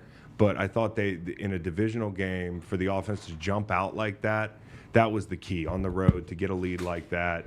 It just changes the tone of the entire game. And I thought this was a really, really kind of bookmark win that they can kind of hang their hat on for the Jags and go back to it and say, hey, guys, we did that in Houston. Like, we've done this stuff. They're a team that has been, the last few years, they're a talented underdog, and the future's bright, you know, for the Jaguars, and they had to play from behind and rely on Trevor Lawrence. Now you have to learn how to play with a lead. Yeah. If you want to be a team that's going to, you know, make a statement and make a run in the playoffs, you have to win games, but you have to know how to play with a lead. And they're in the infant stages of that. But to your point, it's a huge win against a really hot team, and they finished. And they have the easiest schedule remaining of all AFC teams with 3 losses. So there's a legitimate chance that they could have a bye in that. And their Exactly. vitamin D level Which will they be need. higher. If than they want want to beat the Chiefs, that's it's got to a be real in thing. I swear to God, vitamin D is It's a real thing. massively That's why important. the Dolphins want that home field advantage. That's why the Dolphins were undefeated back then. Yeah. So, anyways, yeah, vitamin D. The whole Vitamin point Dolphin. is the AFC race is tight at the top, and Spicy. and all these teams are different. I want to talk about Baltimore now because they have 3 losses as well. I bet the under last night. I didn't think that the Ravens would look like the Ravens offensively because of Mark Andrews. I think people look past that a little bit, and they found themselves in a bit of a dogfight.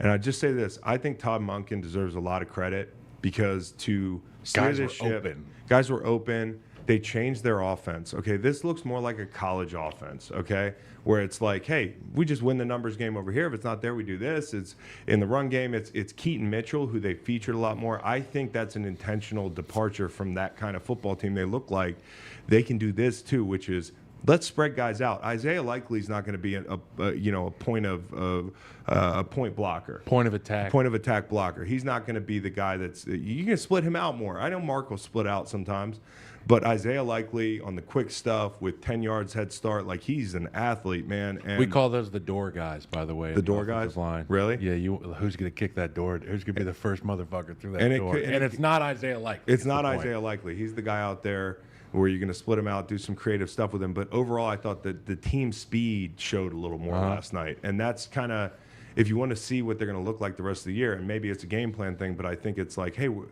Mark Andrews is no longer here. We got to get what we got to get out of these wide receivers, but we got to feature the fast guys on the field here for us. Zay is getting chased just perpetually. It's just Zay Flowers being chased by somebody that's maniacally sprinting. And Zay Flowers killed so many teasers last night.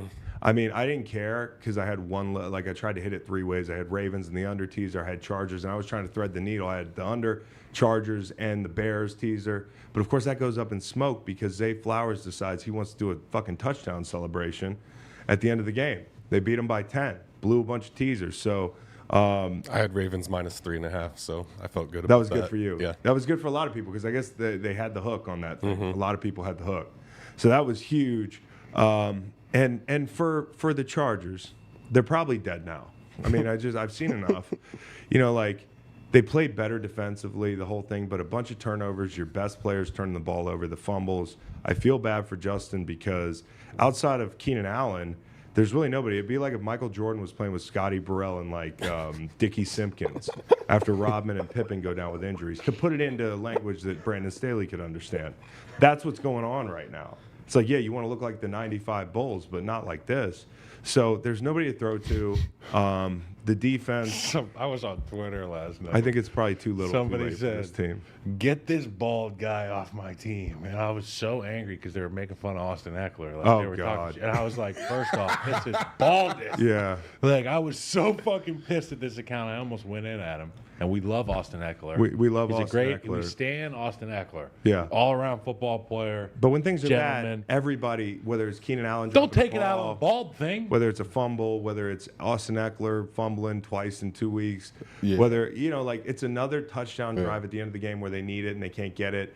And I don't put it all on Justin Herbert. I just don't. I'm not going to do that. But what I will say about this Ravens defense is you pay that fucking tax when you go over the middle of the field with these guys. Sir. Bro, there were some hits in that game where if you are an offense that likes to access the middle of the field, you are getting taxed. Cold tub full today.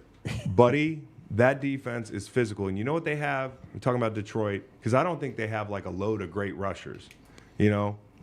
They've got a bunch of Swiss Army knives. Hey, they do have a blue chip player in Roquan. I think Kyle Hamilton's headed that way. I think, you 6'4". They've got corners. They've got Matabike, the whole thing. But they're not a sexy defense the way, since Ravens fans get sensitive about this, here's what I mean to say. It's not like on paper you're like, oh, my God, they just assembled this dream team. They're getting stuff out of Clowney, you know, on the other side of 30. Number 24. He's making big plays, Strange dude. looking. And that's the thing when you talk about the Lions. Where's your big play? I know Baltimore's better, but like you've gotten this out of Clowney. Like Clowney has made some plays in big situations, including Every the time red zone last night. Roquan runs out of ball carrier, I'm like, look out for the fumble. Yeah, could look out be. for the football. Ball. They take the ball off people. He man, is and such a so- football player. I think, I swear, I'm going to sound crazy saying this, but like Luke Kuechly was the guy, Yeah. right? I mean, I think Roquan's the guy. Like a different Luke. Like different dudes. But in terms of just being able to take over the game mentally and having the savvy and the wherewithal to be like in the moment, making a tackle on the biggest player on their team, boom, that ball's out. You're going for the football. He's like a little bit of a. It's like a little rusher football that's not. genius. It's like a DN that doesn't just go for the sack. I Yeah. mean, they're going for the football and they want to take it to the end zone. I think the game moves slow for him. Yes, You know, like he's some a people- football guy. The game moves really slow. Like when you come on a tackle, like if you're a defensive end, the game might move slow for me rushing the passer, but then out in space trying to make a play. I can't imagine what it's like to be Roquan Smith, where you're like a heat-seeking missile that can change course at the very last second, and you knew where to be before the play. Remember the Patriots? Well, you remember the Patriots. Well, the Patriots. I remember them. What I remember them as is a team that didn't have 99s overall. They had 86s across the board, and they all knew exactly what they were doing. And then they had and they were 12. and they were interchangeable. Yeah. Like, you know, like I think about Owe and his versatility. And I think about Hamilton and Yep. the things they can bring him up in the box. Now he's part of the run numbers. Now he's part of the pass numbers. They were a one-trick pony with Wink. Now they can do a bunch of different stuff. We love Wink. And I love Wink, but like when you blitz that much, it kind of becomes who you are. And so I think the versatility that McDonald's brought to his defense and the personnel moves, they continue to make the right ones. So Steelers, staying in that division. I told y'all Don't be panicking about these fucking Steelers, man. They're going to be in the playoffs. They're fine, okay? Over win total is going to hit. I thought if you need any evidence that it was Matt Canada yesterday, you can explain a lot of shit away, but you can't explain 58 games without 400 yards of Numbers offense. never lie. And they go out there, and yeah, I lost on the over point total, 16.5. Okay, but I'm not going to hold the points against them because what I saw from Kenny Pickett was confidence. And the run game, perimeter run, sets up the inside run. Like they look like a functional running football team. And in the pass game, it's not just Freiermuth down the seams. It's not just discovering a tight end who is the best friend of a young quarterback. It's also the 2 balls that he delivered outside the numbers. Everybody loves the and tight the end, touchdown Chris. to Deontay Johnson. Yes, the touchdown to Deontay Johnson, which should have been challenged. These are great throws, man. These are legitimately really good throws, and I think Kenny Pickett feels like he probably breathed a sigh of relief for reasons unknown specifically. Why wasn't it challenged? I was watching that with Gronk. I was What? sitting there Yeah, I with don't Gronk, know. and we were both like, that's a touchdown. Yeah. Why don't you challenge it? Next thing you know, they cut to the wide, and they're running a fucking play. What's it like in the locker room when you maybe see a video that's going viral of a teammate giving no effort like Deontay Johnson was? Is that a think confrontation? it depends on. No, I mean, like I've never been on Deontay's side of it. Okay, because you just don't do that. Okay, like I understand he thinks the ball's handed off or whatever, but like the ball's on the ground now. One time when I was in Philly, I got a sack on Derek Carr. We were playing late in the year. We were playing for home field advantage. It was a big play. Took the ball off him. I thought I just sacked him, and I ran off the field like celebrating. And the ball's squirting out back there. And like 5 people are running to pick the ball up. And I felt like a moron, dude. I apologized after the game in the post-game interviews. Now, I played great, but I apologized. This guy, man, like I'll just say this, and I don't want to make it personal or say that like Deontay's not doing his job because I don't know what's going on in an offensive room sometimes with the Well, I quarterback can and tell you receiver. what he did was not his job. Well, that was bad effort. But I think you can explain away that effort and say, hey, it was a bad down. If there's not so many other fucked up plays where, you know, whether it's a 3rd and 4 and they're just not on the same page or a drop or a penalty, he's been the guy at times, like in various situations. I can remember like they played Minnesota a couple years ago and these guys, these receivers, and Deontay was one of them, just mistake after mistake. And I think it was last year. Can't win with him. And no, I think you can. You know, the point is, I got to get something out of this guy because You don't have to go to the offensive meeting. I think he's a good player. I think he's a good player, and I don't know what's going on there. If it's Kenny's fault more often than not, Something or not. in the water. In But the it's not receiver room. happening with other receivers the same way that it's happening with him. And so I just want to see Deontay Johnson look like the guy he is. And I think hopefully this change at coordinator might got skills, boost the dude. vibe where they get on the same page or that sort of thing. I don't know. He's got skills. I'm not rooting against him, but I would tell you this. If you're in that locker room, and it probably wouldn't be me because I was never a captain, somebody has to go talk to that guy. Well, I would be Somebody doesn't have to talk to him. Somebody has to have a conversation with him. and the conversation I would have, you know, being in that situation. I'd like to hear what he has to say. What I would say is, are you good, man? Yeah, You know, that's yeah. how you, are you good? Like, because I don't think anybody, we're all grown men. Like, he knows he can't have that, but just, hey, like, what's going on? Is it something with, you know, is it something in your personal life? Is it something at home? Is it something with the offense? Reach out and take the temperature on this guy because there's stuff going on that I'm not seeing. And Mike Tomlin is as good as anybody of keeping his finger on the pulse of his team. So Yeah. I'm assuming that this is being handled in Pittsburgh, and it's going to be in. No question. But I'm yeah, not worried about this team. This team's going to be fine. But Deontay, But the difference between the Steelers, I said a week ago before Canada was fired, they could give somebody hell in the first round. They could win a playoff game if the offense looks like this. Because T.J. Watt is T.J. Watt. Yeah. And you know, just got to 100 sacks, the whole thing. Guy's a dog. That defensive line. they got full of outgained every dogs. game, and they're in the playoffs. I worry about their linebackers. I worry about some of the back end stuff. But good football team. They're going to get in. Broncos, man. This is the part of the. How you feeling? Go ahead, Reed? Reed. How many games in a row is it? I mean, this feels like a billion. It feels great. The fact that we've won a number of games that we didn't think we would. You know, every time it's like, oh, Broncos are going to Bronco. It happened yesterday. The Browns go down there. They score the touchdown. It's 14-12. They drop the 2-point conversion. You thinking it's all over. They put together the drive to get back ahead, and then they just shut the door the rest of the way. Obviously, the injury to DTR it sucks to see because he was playing really well. DTR, he had some. But I gotta say solid this: passes. I usually feel bad when a guy gets hurt, and I felt bad, but he put himself in that situation. Yeah. I mean, not just running around like a chicken with his head cut off back there, but then jumping in the air, and I think it was Browning just lit him up and tried to put his head in the right place, but that's a tough one to pass up. And so, after that, I thought maybe PJ Walker might give him some life, but not really. It's like.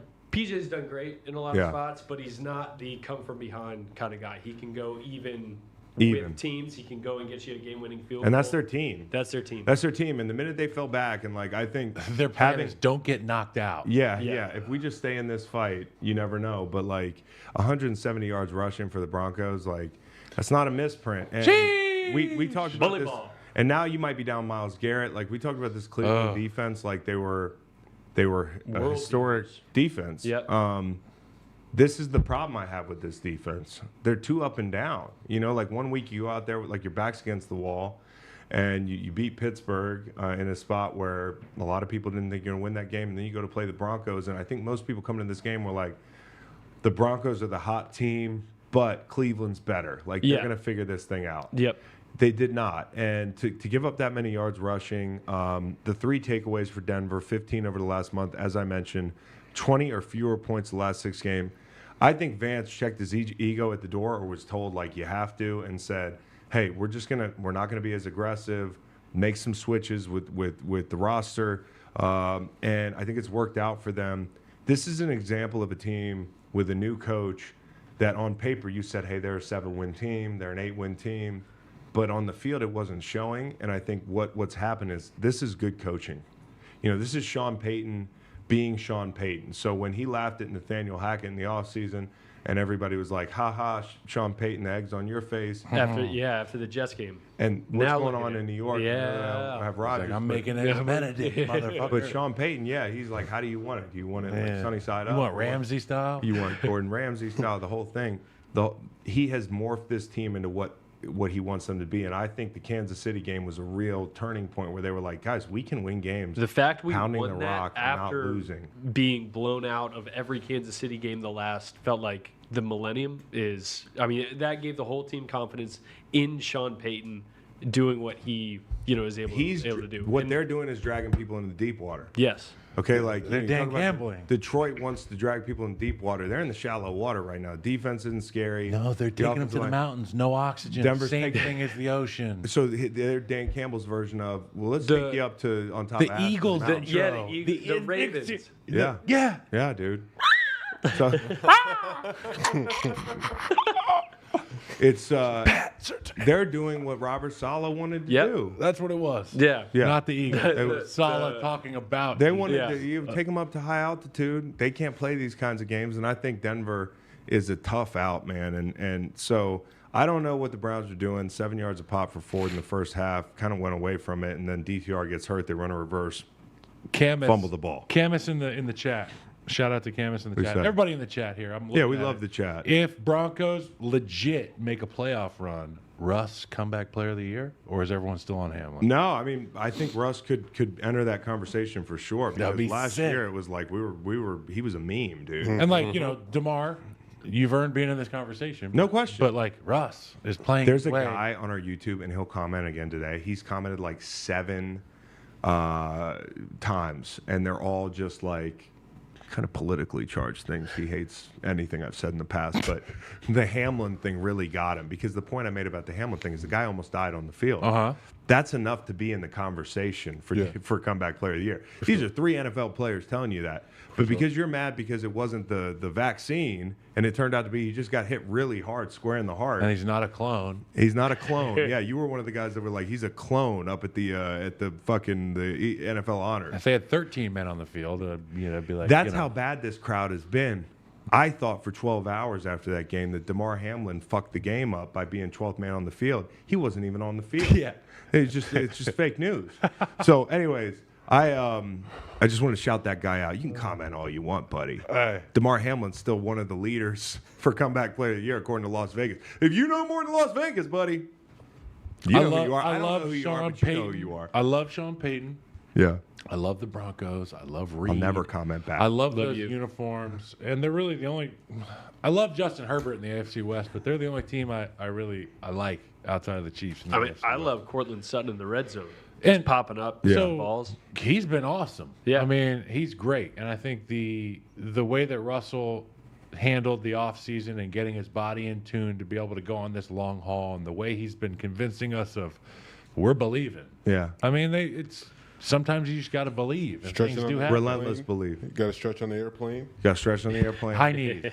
But all right, so Sean Payton got rid of all that meat And the stuff O-line, they turned them handled into the a football. Browns. The O-line for the Broncos. Obviously, we talked about the rushing yards, 170 rushing yards, but they threw it a Dude, number of times too. they're built to be a tough out here down the stretch. So, talking about the AFC playoff race, all good. We'll get into the NFC in a second, but I want to talk to you about game time, okay? So you shouldn't have to worry about when you buy tickets to your next big event. Game Time is the fast and easy way to buy tickets for all the sports, music, comedy, and theater events near you. Maybe you can buy a ticket to see DeMar Hamlin win Comeback Player of the Year.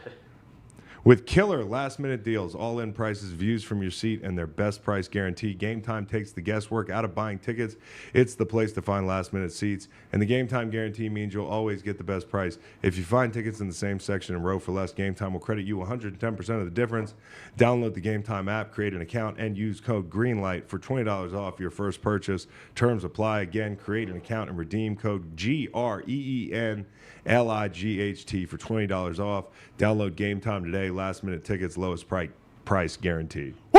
And Game Time app got us to the Tech UVA game. Thank you, Game The Time. outcome, Thank you, Game you know, Time, for Where Reed got to getting me. cosplay as a Virginia fan.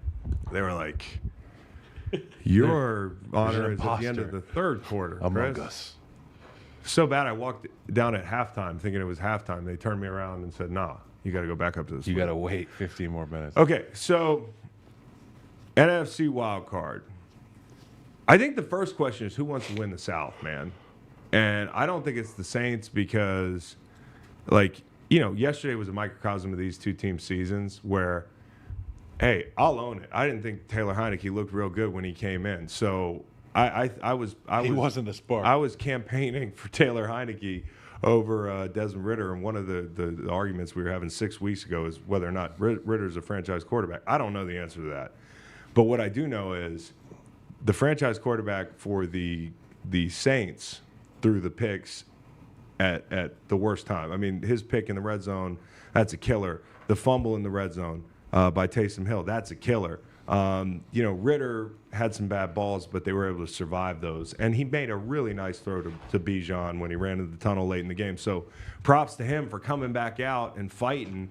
And this team's going to have to do a lot of fighting. That throw was the dart or the free throw. So you see that on halfback screen. Yeah. Sometimes you got to throw it around the lineman or Yeah. the blitzer. Yeah. Or sometimes you got to go with the free throw. He went with the free throw. He was like, Bijan, go get it, buddy. And I thought that was a great throw. And, man, it's so disappointing for the Saints to assemble this team. The action of going all in on Derek Carr, kicking the can down the road with the cap and all that stuff. And you end up here? Like, you have 32 possessions. Your last 32 possessions, you have 3 touchdowns. 2 of those for Jameis, 1 of those for Taysom. None of them for Derek Carr. Okay? Derek Carr is not getting it done, and to mortgage the future, relatively speaking, in the way that you did.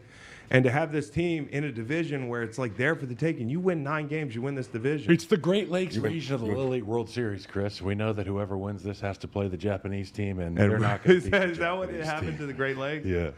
They're like, fuck, man. Like, we got to battle the, Lake Superior The House team. of the Rising Suns. And then they go play the fucking Japanese. Yeah. They always win. It's over. Listen, this team. And the Japanese, in this case, are the Dallas Cowboys. Or the Dallas Cowboys, where you're going to have to go to Tokyo and just get curb stomped. There's going to be a lot of bright lights. Oh, man. Anyways, so I think Jesse Bates has been one of the most important players for the Atlanta Falcons this year on a defense that I'm not high on right now. To make the plays he made for them, two turnovers in the red zone, one of them pick 6. Go watch that play, and this speaks to the Saints' predictability. He almost overruns that ball. He broke on it so fast. He sees number 2 coming inside, so here comes the ball, and he almost has to stop to catch that ball. That's how predictable the Saints are right now, and that's how good of a study guy Jesse Bates is, and that's what he adds to this defense. The punching the ball out in the red zone, like this guy's been huge for them. I think if there's one team that's going to win the South, it's probably them. And you know, when did Derek Carr get a Southern accent? That's when I stopped trusting him. I don't know. Yeah, well, When he was done being from Bakersfield, and he's from Shelby, North Carolina. dude, Carr fucking and, John Brian Fogerty Kelly is been from hanging out. Bakersfield. I'm Derek or Carr. something. I'm Luke Bryan. Welcome to America's Got Talent. It happened to John Fogerty too. Like he had a whole career where people are like, these guys are from Alabama. No, they're from Bakersfield, CCR. It's the same thing with. They're from Bakersfield? Yeah, something like You that. just blew my mind. Right, That they're exactly. not from the Bible Belt. Exactly, dude. Yeah. Credence Clearwater Revival, brought to you by Gavin Newsom. But back in the day, like streets of streets of Bakerfield. Dwight Yoakam? Dwight Yoakam. A real goat. Yeah, well, Streets of Bakerfield is about back in the day, country artists. If you watch the Ken Burns special, they went out west and they set up shop out west. Out west was basically it was countryer than the South. So at one point, Bakersfield was like the country. They were really. And they still kind of are the country. You ever drive through Southern Bakersfield's California? very real. I got to give a shout out to the Bakersfield College Renegades, one of the best college football stadiums in America. If you don't think college football, the junior college kind, is not real, go to the Bakersfield games on Saturday night. I feel like the entire team or the entire town shows up. It's like over here in Stanton, Virginia, all these schools that play high school football, everybody and their mama show up. That's how it is at Bakersfield. Wait till the Japanese come to town. Shout out to the Renegades, but we beat you guys the one time I was there. So Okay, so Bakersfield got a ton of love in this pod. That's good. So we don't know who's going to win the South, but out of the teams that don't win the South, if you're talking about the Bucks, they're tricking it off. Jonathan Taylor got rolling yesterday. The Colts, by the way, are a team that they could win the division if shit goes really south for the Jags. They have played really well relative to expectation. The beginning of the season, you get your prize quarterback knocked out who looks like the truth. People Multiple forgot about times. him. He's going to be good. Yes. But you got to keep him healthy. Gardner Minshew has looked really good. Jonathan Taylor starting to come on. Shane Steichen's just, I got a lot of respect for him. So they could slide in. They have a chance at the wild card spot on the other side of things. The Rams rolled. They're still in the conversation, but let's not even talk about the Seahawks, okay? The Seahawks actually now, their chances of making the playoffs, you got to scroll down a bit for the Seahawks, 34%. They have tricked it off. The Rams actually have a higher percent chance at McVay, 37, dude. okay? And then if you look at the NFC South, and this is kind of wacky. They got the Falcons with the highest percentage chance, 60%. The Saints, 43%. Bucks down to 15. It's about time to pack up in Tampa. And then up a little bit, we have the Packers with a 45% chance to slide in that thing. I'd love to see two NFC North teams slide in. You could. And be the AFC North of the NFC. It'd be fun. It'd be fun. So I think the Packers have a real opportunity here. I think the Vikings have a real opportunity here. NFC North's got a little action to it, doesn't it? Yeah, it's fun, dude. It's electric. All these divisional games, just like the NFC West, like when you were in the NFC West, it was a bloodbath every week. Yeah. You guys were on paper the worst team in the division, but you made it a fucking bloodbath every time you played. we always hung tough. That's what I think is going to happen in that Monday night game tonight. Yeah, I think Chicago wins that game. Oh, look ahead, Justin Fields. I think Chicago wins that game. But we've got the Patriots. We hadn't mentioned them. How could we forget? How can we forget about the Patriots securing that draft pick, going out there missing that kick, giving up 10 points to DeVito? I'm not going to say much about that game. It's all fucked up. You got Aiden's a big fan of the Patriots. He's looking up clothing. He don't want to think about the Patriots. He was cheering when they missed the kick because now they might get He Drake was May. cheering. He was cheering. Smart. So we've got a resident Pats fan here, and listen, you know me. I like the Pats. I want the Pats to do well. I just don't think it's going to be this year. I think it's going to be next year. You're going to have to hit on that quarterback, and I love my 3-team trade that I fucking tried to roll out the other day. Justin Fields. I was New smoking England. too much pot to try to get that trade out. You gonna do it But again? basically, it's Mike Vrabel to the New England Patriots for their pick. And the Tennessee Titans are going to grab Drake May with that, hire Ben Johnson, and get Vrabel up in New England. Now the 3-team thing pops in because you're going to send something over to Chicago, and that something is Bill Belichick. and then you get Justin Fields back. So you're going to have Vrabel and Justin Fields up there. You're going to have Caleb Williams and Belichick in Chicago. And then in Tennessee, you got Drake May and Ben Johnson. Thank you very much. And You like that Levis trade? too, right? And Levis is going up there, too. You just throw Levis in. Oh, Mayo to New guys England? going up to New England. Mayo, Two it's a QB binder. system. Yep. Oh. So I think the Pats are close. Like, hey, say Tennessee fires Vrabel. You walk him right up there and make him the head coach. Gerard Mayo, he's got head coaching. They become America's team immediately. Yes. Now, if Belichick leaves or gets fired, that's what we're talking about. But he could stay. I don't believe stuff until I see it. He's staying. I don't believe stuff until I see it. But you're also not going to fire Belichick during the season. I just don't think they're going to do that. So Blasphemous. Talking about coaches, I don't think we mentioned this in the Carolina portion. I'm sorry if we did, but out also with Frank Reich are McCown and Deuce Staley. Oh, yeah. no. We're also that sucks. Two of my guys. I mean, we didn't even mention Jack Del Rio. Clean. Who got back? The bus got backed up. over Moment of there. silence for those guys. Yeah. Yeah, it sucks. It's a tough league. Dang. It is a tough league. So with that, we should get into our mentions. But before we do that, we've got a Miller Lite ad read here. Who's got this one? Is it I'll me? do it. Let's let Kyle give it Kyle, a try. go for it. I'm gonna go take a lead. I'm gonna press the F it button. Whatever you're looking for to this football season, there's one thing that pairs well with every great moment: an ice cold Miller Lite. Whether you're at the stadium, playing fantasy football, or watching the game at home at the bar, Miller Lite is here to make your football season tastes like Miller time. No matter what team you cheer for, there's one thing we can all agree on. Football, it just brings us together. A connection like that deserves to be celebrated, and Miller Lite wants you to celebrate with me during the NFL Conference Championships in January. And I do believe Chris was supposed to read this one, but we will ride on, baby. Right now, Miller Lite is giving you the chance to win a trip for two to come out in the Green Light studio, hang out for a podcast. You'll fly out to Charlottesville, Virginia, and tune in to the NFL Conference Championships with me. I'm pointing at Chris. Yeah, but and the Green Light crew. And you'll sit in on a live Green Light podcast session. Just go to MillerLite.com/GreenLightSweeps to enter.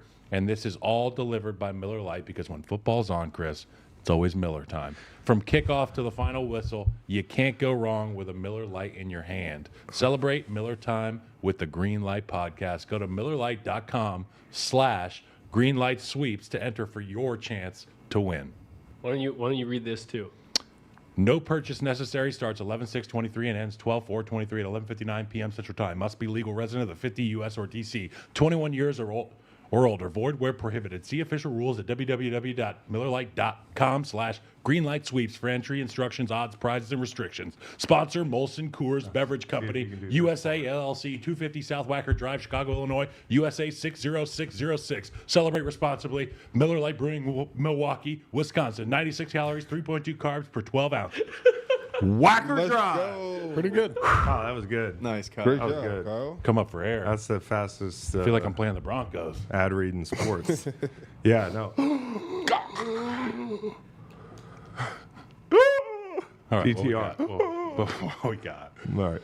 So, Time for the moments. reminds me of the time we went to Laramie, Wyoming to open the season. I was Oh, there. my 20 to God. 3. When Al Groh took us off the bus the first day, it was like, we're going to go run and get acclimated.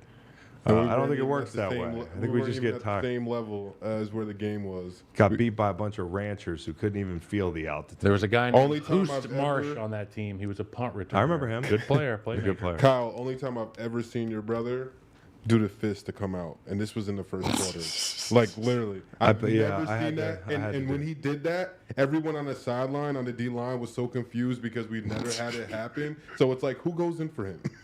Yeah, Crosby coming. yeah, it was like Alex literally, Fields. like, It was you Alex wanted- Fields. Yeah, you wanted like two plays. Two plays. Two plays. I ended up with 81 or 82 because we ran. I'll never forget like watching guys running in place. Like we went to the half in that little locker room. You would have thought Antietam just happened, dude. Like everybody had an IV bag. I mean, nobody was getting like amputated, but everybody had an IV It bag. was a That was Ford rough. Ticonderoga. I know they had those IV bags rolling at Antietam. Rough. So I'm hey, going to anyway. give out the first Miller Lite moment. The best flight. Do it. What do you think? Best flight, Ravens. They got to go to L.A. And this year, people have fun in L.A. when they play football. Great town, great nightlife. They did it without Mark Andrews. Now they're all alone in the AFC at number 1. They're headed to the bye week. They got the Rams out of the bye. It's a tough out, but I feel like the Ravens feel great about that win, the look ahead, and the flight home. I'm sure they had the, what is it, yak? The yak was flowing, maybe, Penny. but also like I know Roe was on. you can't really yak. get drunk on that flight because then when you get home at 7 a.m. and you're like, I have a hangover now, and it's like Oh, I'm getting shitty. I'm not on those flights. I'm taking some extracurriculars. And Who's your passing best out flight? for him. My best flight is the 90-minute flight according to Delta, but probably shorter, that goes from Detroit to Green Bay. Now the Packers, the best part about this is they play in the first Thanksgiving game. So they played at like 12 or 1. Home for so dinner. they're home for dinner. They're home Yes, for like with a Thanksgiving for real, W. with a 10-day head start on the week. And I mean, like they have this mini bye coming off Thanksgiving and get to show their best stuff. So I think Rashawn Gary and those guys had a great flight. Miami also coming home for a long weekend. Chris Collinsworth took off last night to be with his family for Thanksgiving. And then they panned to the sideline, and Jack's on the sideline. Oh, that's fucking good, dude. Worst flight, Jack Collins. Oh, that's great. How about Jack we gets a moved text later. We Thanksgiving? got to be on the same page here. We did it again. We moved Thanksgiving. We had We're pizza. family, for Christ's sake. We had pizza Thursday. I'm eating pizza over very good pizza, by the way. Over the games Thursday. We moved Thanksgiving to Friday because my dad didn't do what Chris Collinsworth did. Daddy. My daddy, he decided to come back Thursday night late, and then so we do Thanksgiving on Friday. What? Worst flight. Oh, it's me. Worst flight. Browns. They lost in Denver. Can't go home. Straight to L.A. to play the Rams. The Bills flight is awful, dude. Like, you know, there's nothing better than getting wet and physical out there on the field. Like, just. I didn't know you like to get wet. I do like to get wet on the field. You like to get bro. wet? Yeah, Jake. Yeah. You a grown man, Jake. Getting all soggy out there. It's cold. You get on the plane. You warm up after a win. Like you lick your wounds. But if you're the Bills, you blow another game that you absolutely need, and you have to get on a flight after a late 4:00 game. They probably didn't get back till almost midnight, and it's rinse and repeat. And from cold to colder. Yeah, exactly. Yeah, they're one waterfall away from Canada, bro. Yeah, exactly. Yeah. Bevel Conway. Bevel Conway. I love Jason Garrett, dude. He's just your Bevel Conway. No, hold on.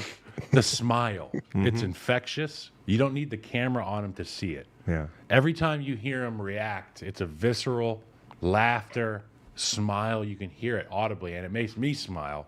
The Bevel Conway for me was the surprise appearance of Jason Garrett in the booth last night and the reaction on socials.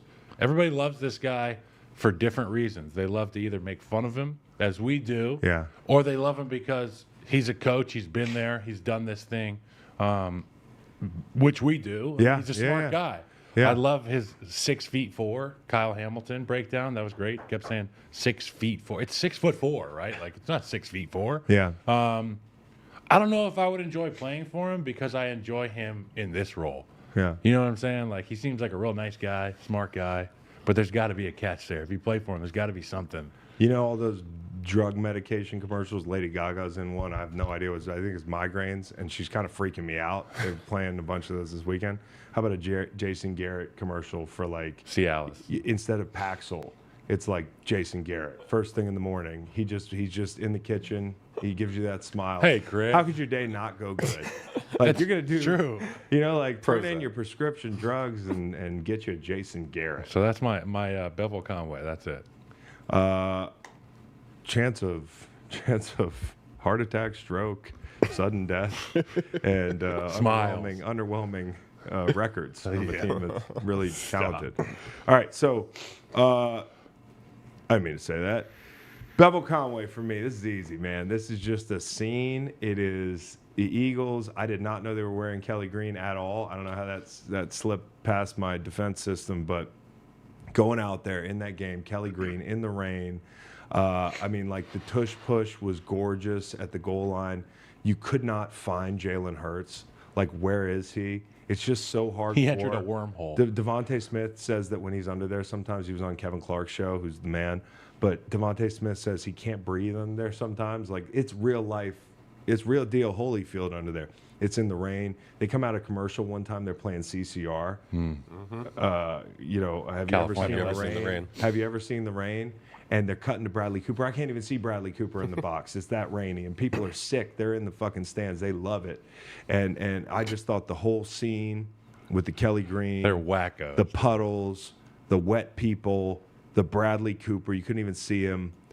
I loved He it. should have wore a trash bag. That was the most beautiful scene. Opportunity missed, probably. Yeah, he did miss. Well, he's in the suite. Regardless. It would have been cool. Yeah. Yeah. Call back. So now I'm going to go anti-Bevel Conway, Panthers versus Titans. Number one, I hate the Titans uniforms in general. They should just rebrand. Number two, double blue, no good. Who'd you say?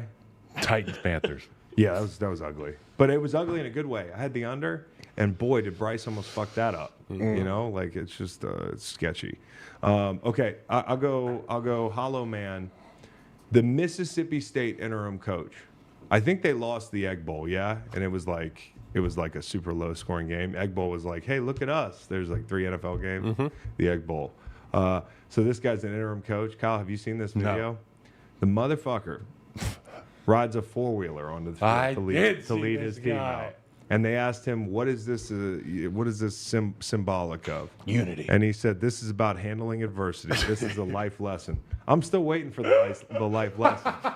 Like, that you handle adversity, you just hop on a 4-wheeler. You come to find out. You know, like, He's the interim coach? He lost fantasy Yeah. football last year. yeah. Yeah. And someone was like, yo, you have to ride out on a 4-wheeler. Probably, that was probably the punishment. Bro, if you get this job, You have to Or a ride horse. forward. or a horse would have been better. A mini horse. But I mean, to talk about like when it comes to adversity, you just got to get on a Yamaha. You know? Sometimes you just got to ride out. Are you experiencing Or some? or he has an ill NIL deal. Like someone was like, ride this out. Are you bankrupt? Are you struggling with your mental health? Try a Polaris Ranger. You know, like what the fuck does that mean, dude? That shit's Adversity. funny. Hop on a 4-wheeler. Come on, Hollow Man. I'm going to go Hollow Man Dan Campbell's brain during the game. He regained consciousness at the podium. All right, here's what I'm gonna say. One more thing about this Mississippi State guy. Where do you put him on the pantheon of like interim head coaches that did something funny? Because I remember Jim Tom Sula's press conference. He farted. Was one of the funniest fucking things in the world. Not just the fart, just the whole transcript. You got to go back and watch it. Jim Tom Sula, I want to shout him out. And then one more Hollow Man. My college roommate in the middle of the Jim Irsay rant last week about how, you know, his mom's black and it was his nanny, the whole thing. And it was just a really bad look. He's just going off on this tangent. You're like, Jim, put the phone down. Like, bad time to do this. It was my buddy Tom Sandy's birthday the other day. Oh. And Tom Sandy played for the Indianapolis Colts. I retweeted that. And Tom Sandy was my college roommate and played under Jim Irsay's organization. And out of left field, Jim decides, and I think it's a diversion tactic, like when you do a bad tweet, you got to throw something else out. This was great. And he's like, what could I put up more random than happy birthday to Tom Sandy? And He listed Tom's stats. He was like, he only caught 7 balls for 85 But yards. he is a Colt. But he also had some really key plays and the whole thing. And I was like, damn, Tom, you're just sitting on your fucking couch minding your own business, and Jim Irsay's tweeting about you. Jim Irsay. And I had to look at that again. I was like, wait, like he's Is going it real? He's going from like wigging out and then to a birthday shout out. And then I was like, Classic diversion. Is this our Tom Santee from Virginia? That like I quickly looked it up and I was like, it is his birthday. It was Tom's birthday. He shouted out Tom. I like, Jim, somebody imagine how this goes. Jim, like, does he have a guy who texts him and is like, hey, put the phone down? Like now, is it a code word or something? Because he took that code word to mean I can make this right. I'm going to wish one of my players a happy birthday.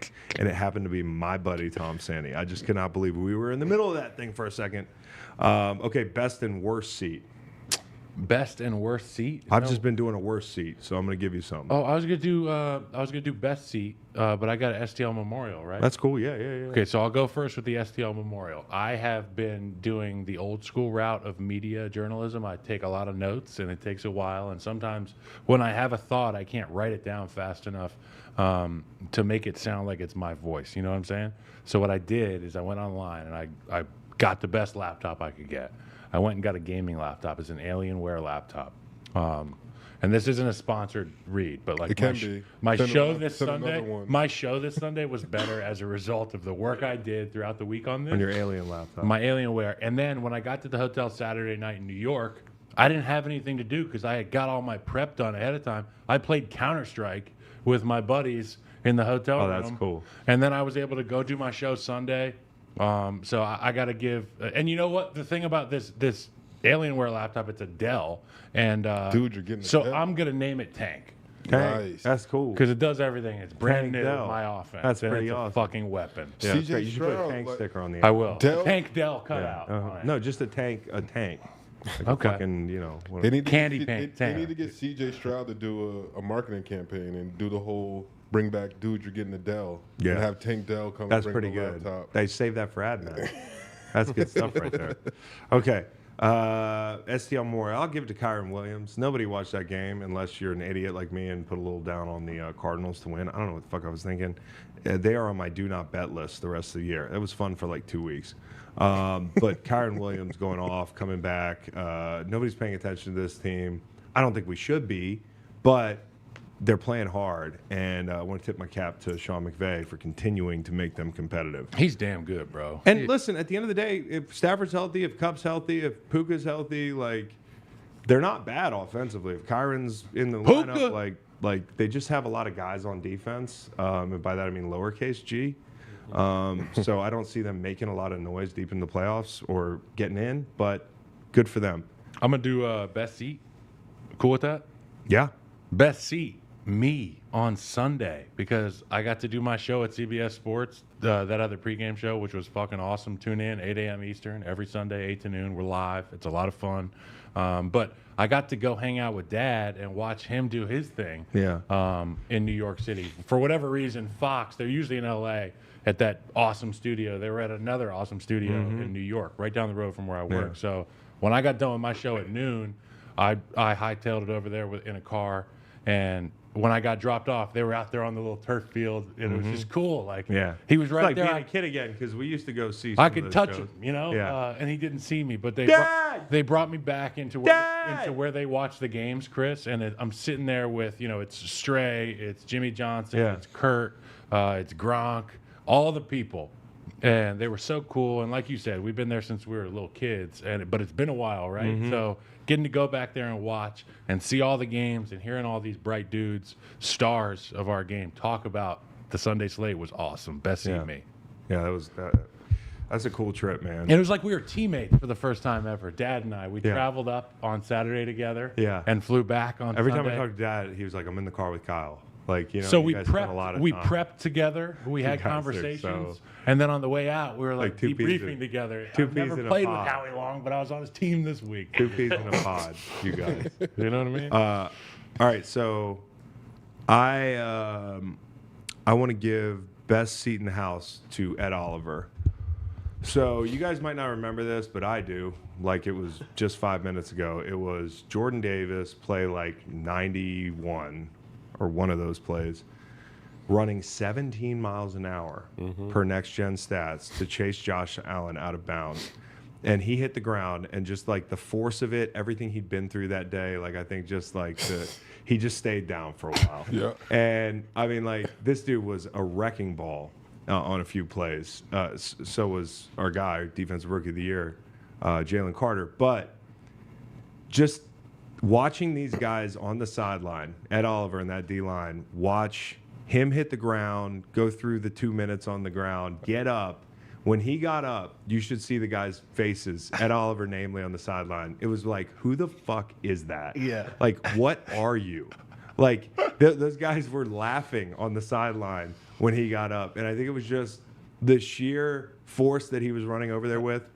And then they huddled, they got closer to get a closer look. Is he alive? And then he got up. It's like a grizzly bear got hit in Yellowstone, and it's like a big 700-pound grizzly bear. Emptying the tank. And all the tourists crowded around to see if he would live, and then the bear got up and walked back into the forest, and they were all like, "Holy shit!" There's a video of a moose in Canada. That's the guy just The lays truck down. drives down the road. The moose crosses the road at like 20 miles an hour, gets hit in the hip, flies, skids on the road, lays there for a second, pops up. And the guys in the video are like, Jeez. "Holy fuck, man!"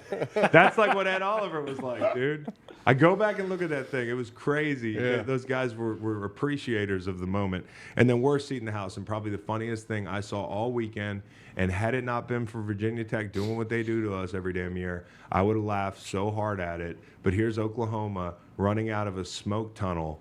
And as the video goes on, it's clear that it's like Black Friday.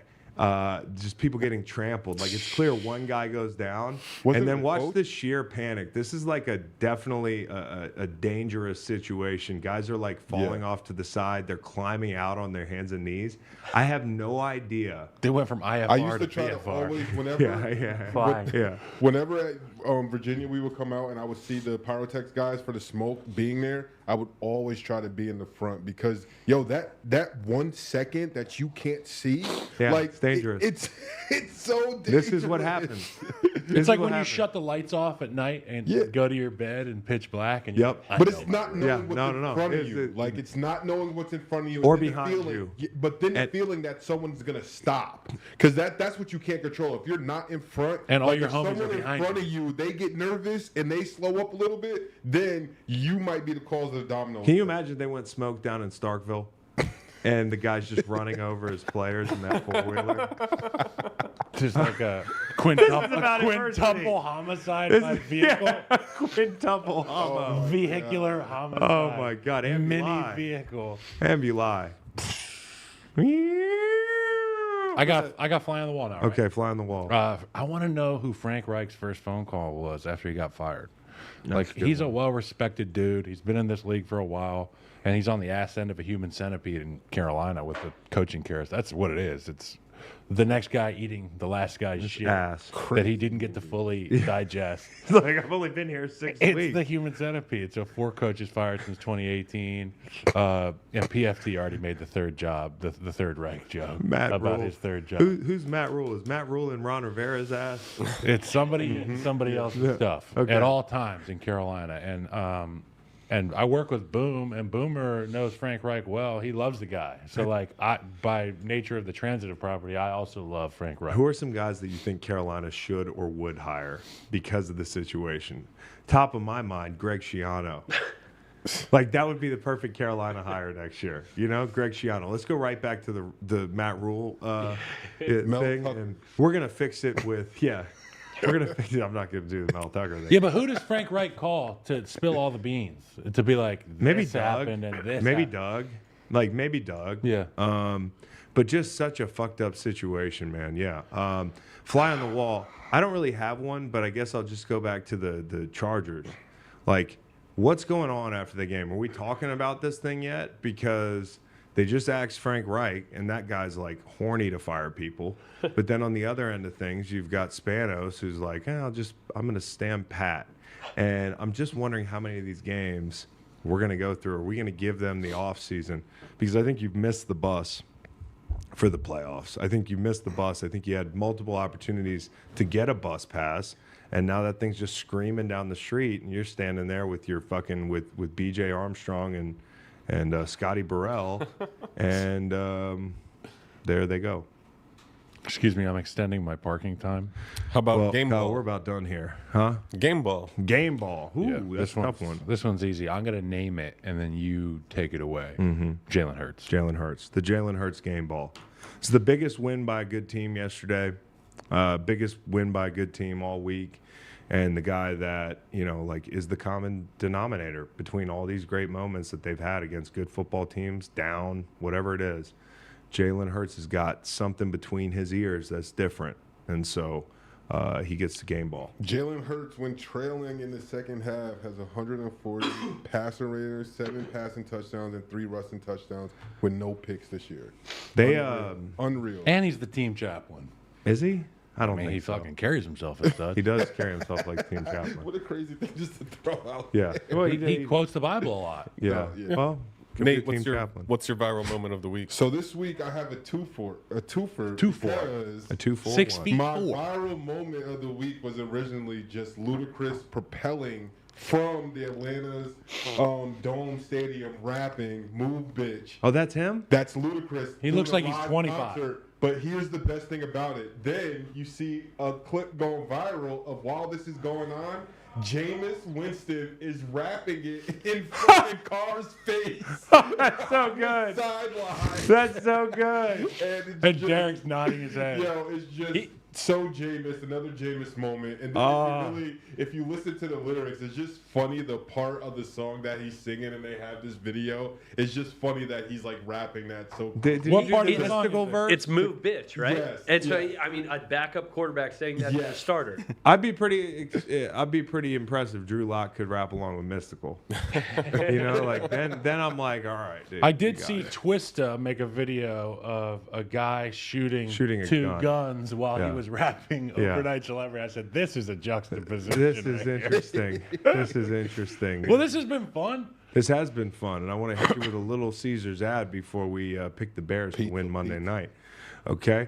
Monday is still game day, and game day is the perfect pizza day, so make Little Caesars the official pizza sponsor of the NFL part of your game day. Order online during our Pizza pregame 1 hour before and 3 hours after NFL kickoff, plus all day Sunday to have your NFL game day covered. Choose your favorite Little Caesars pizza or pick the toppings you crave. It's a pizza win. And speaking of winning, everyone scores with convenient delivery or our in-store pizza portal pickup. So grab some friends, order your Little Caesars, and enjoy during the games. Please enjoy. Is that it? Who you get tonight? Oh, I got the Bears. I'm making a big play, like a kill streak, 10 kill streak. Extra XP. Can I ask you a question? So I have the 7th leg of a parlay is Vikings money line for Believe it. a big amount. Should I hedge by betting Bears +3 and maybe win both? Yeah, dude, I would go Bears +3, or I might tease. Bear with me here. The under 44 with the Bears. I don't Right. think the under hits. You don't think so? No. What do you think the total points? Whatever it is, I think Justin Fields goes over it. He's He's going to make Flo pay for some of the blitzes that are going to come at him. And I think they're going to think they have him trapped. And next thing you know, you're down a man in deep. I've got in your 24. recovery I've mode. got 23-20 for the sake of the under Bears. 27 to 24. Okay. It's still hit on a teaser now. Well, if you buy the extra, I don't know point, what that means. you have to buy to 21 to 51. 17. I'm going with the Vikings. 21-17. Okay, you you go. got the I Vikings. told you the score. I told you the score. All right, guys, please come back. Thank you for everybody showing up today. Please. See you come next back. Monday. We want to be rich, like really rich. We want to be Pat McAfee rich. Help us get Pat McAfee rich. I'll take my shirt off. I'm life rich hanging out with you. I'll wear And an A Nate. shirt. Every Monday in the chat. We are life rich. Thanks. Bro. You too, Nate. We're all life, Life rich. rich, but I'm down to get rich too. Rich Like Rich that. would be great. Let's do it. I'll be on CBS HQ in about 30 minutes. So if you want to see that. too. CBS HQ, competitors of ours. So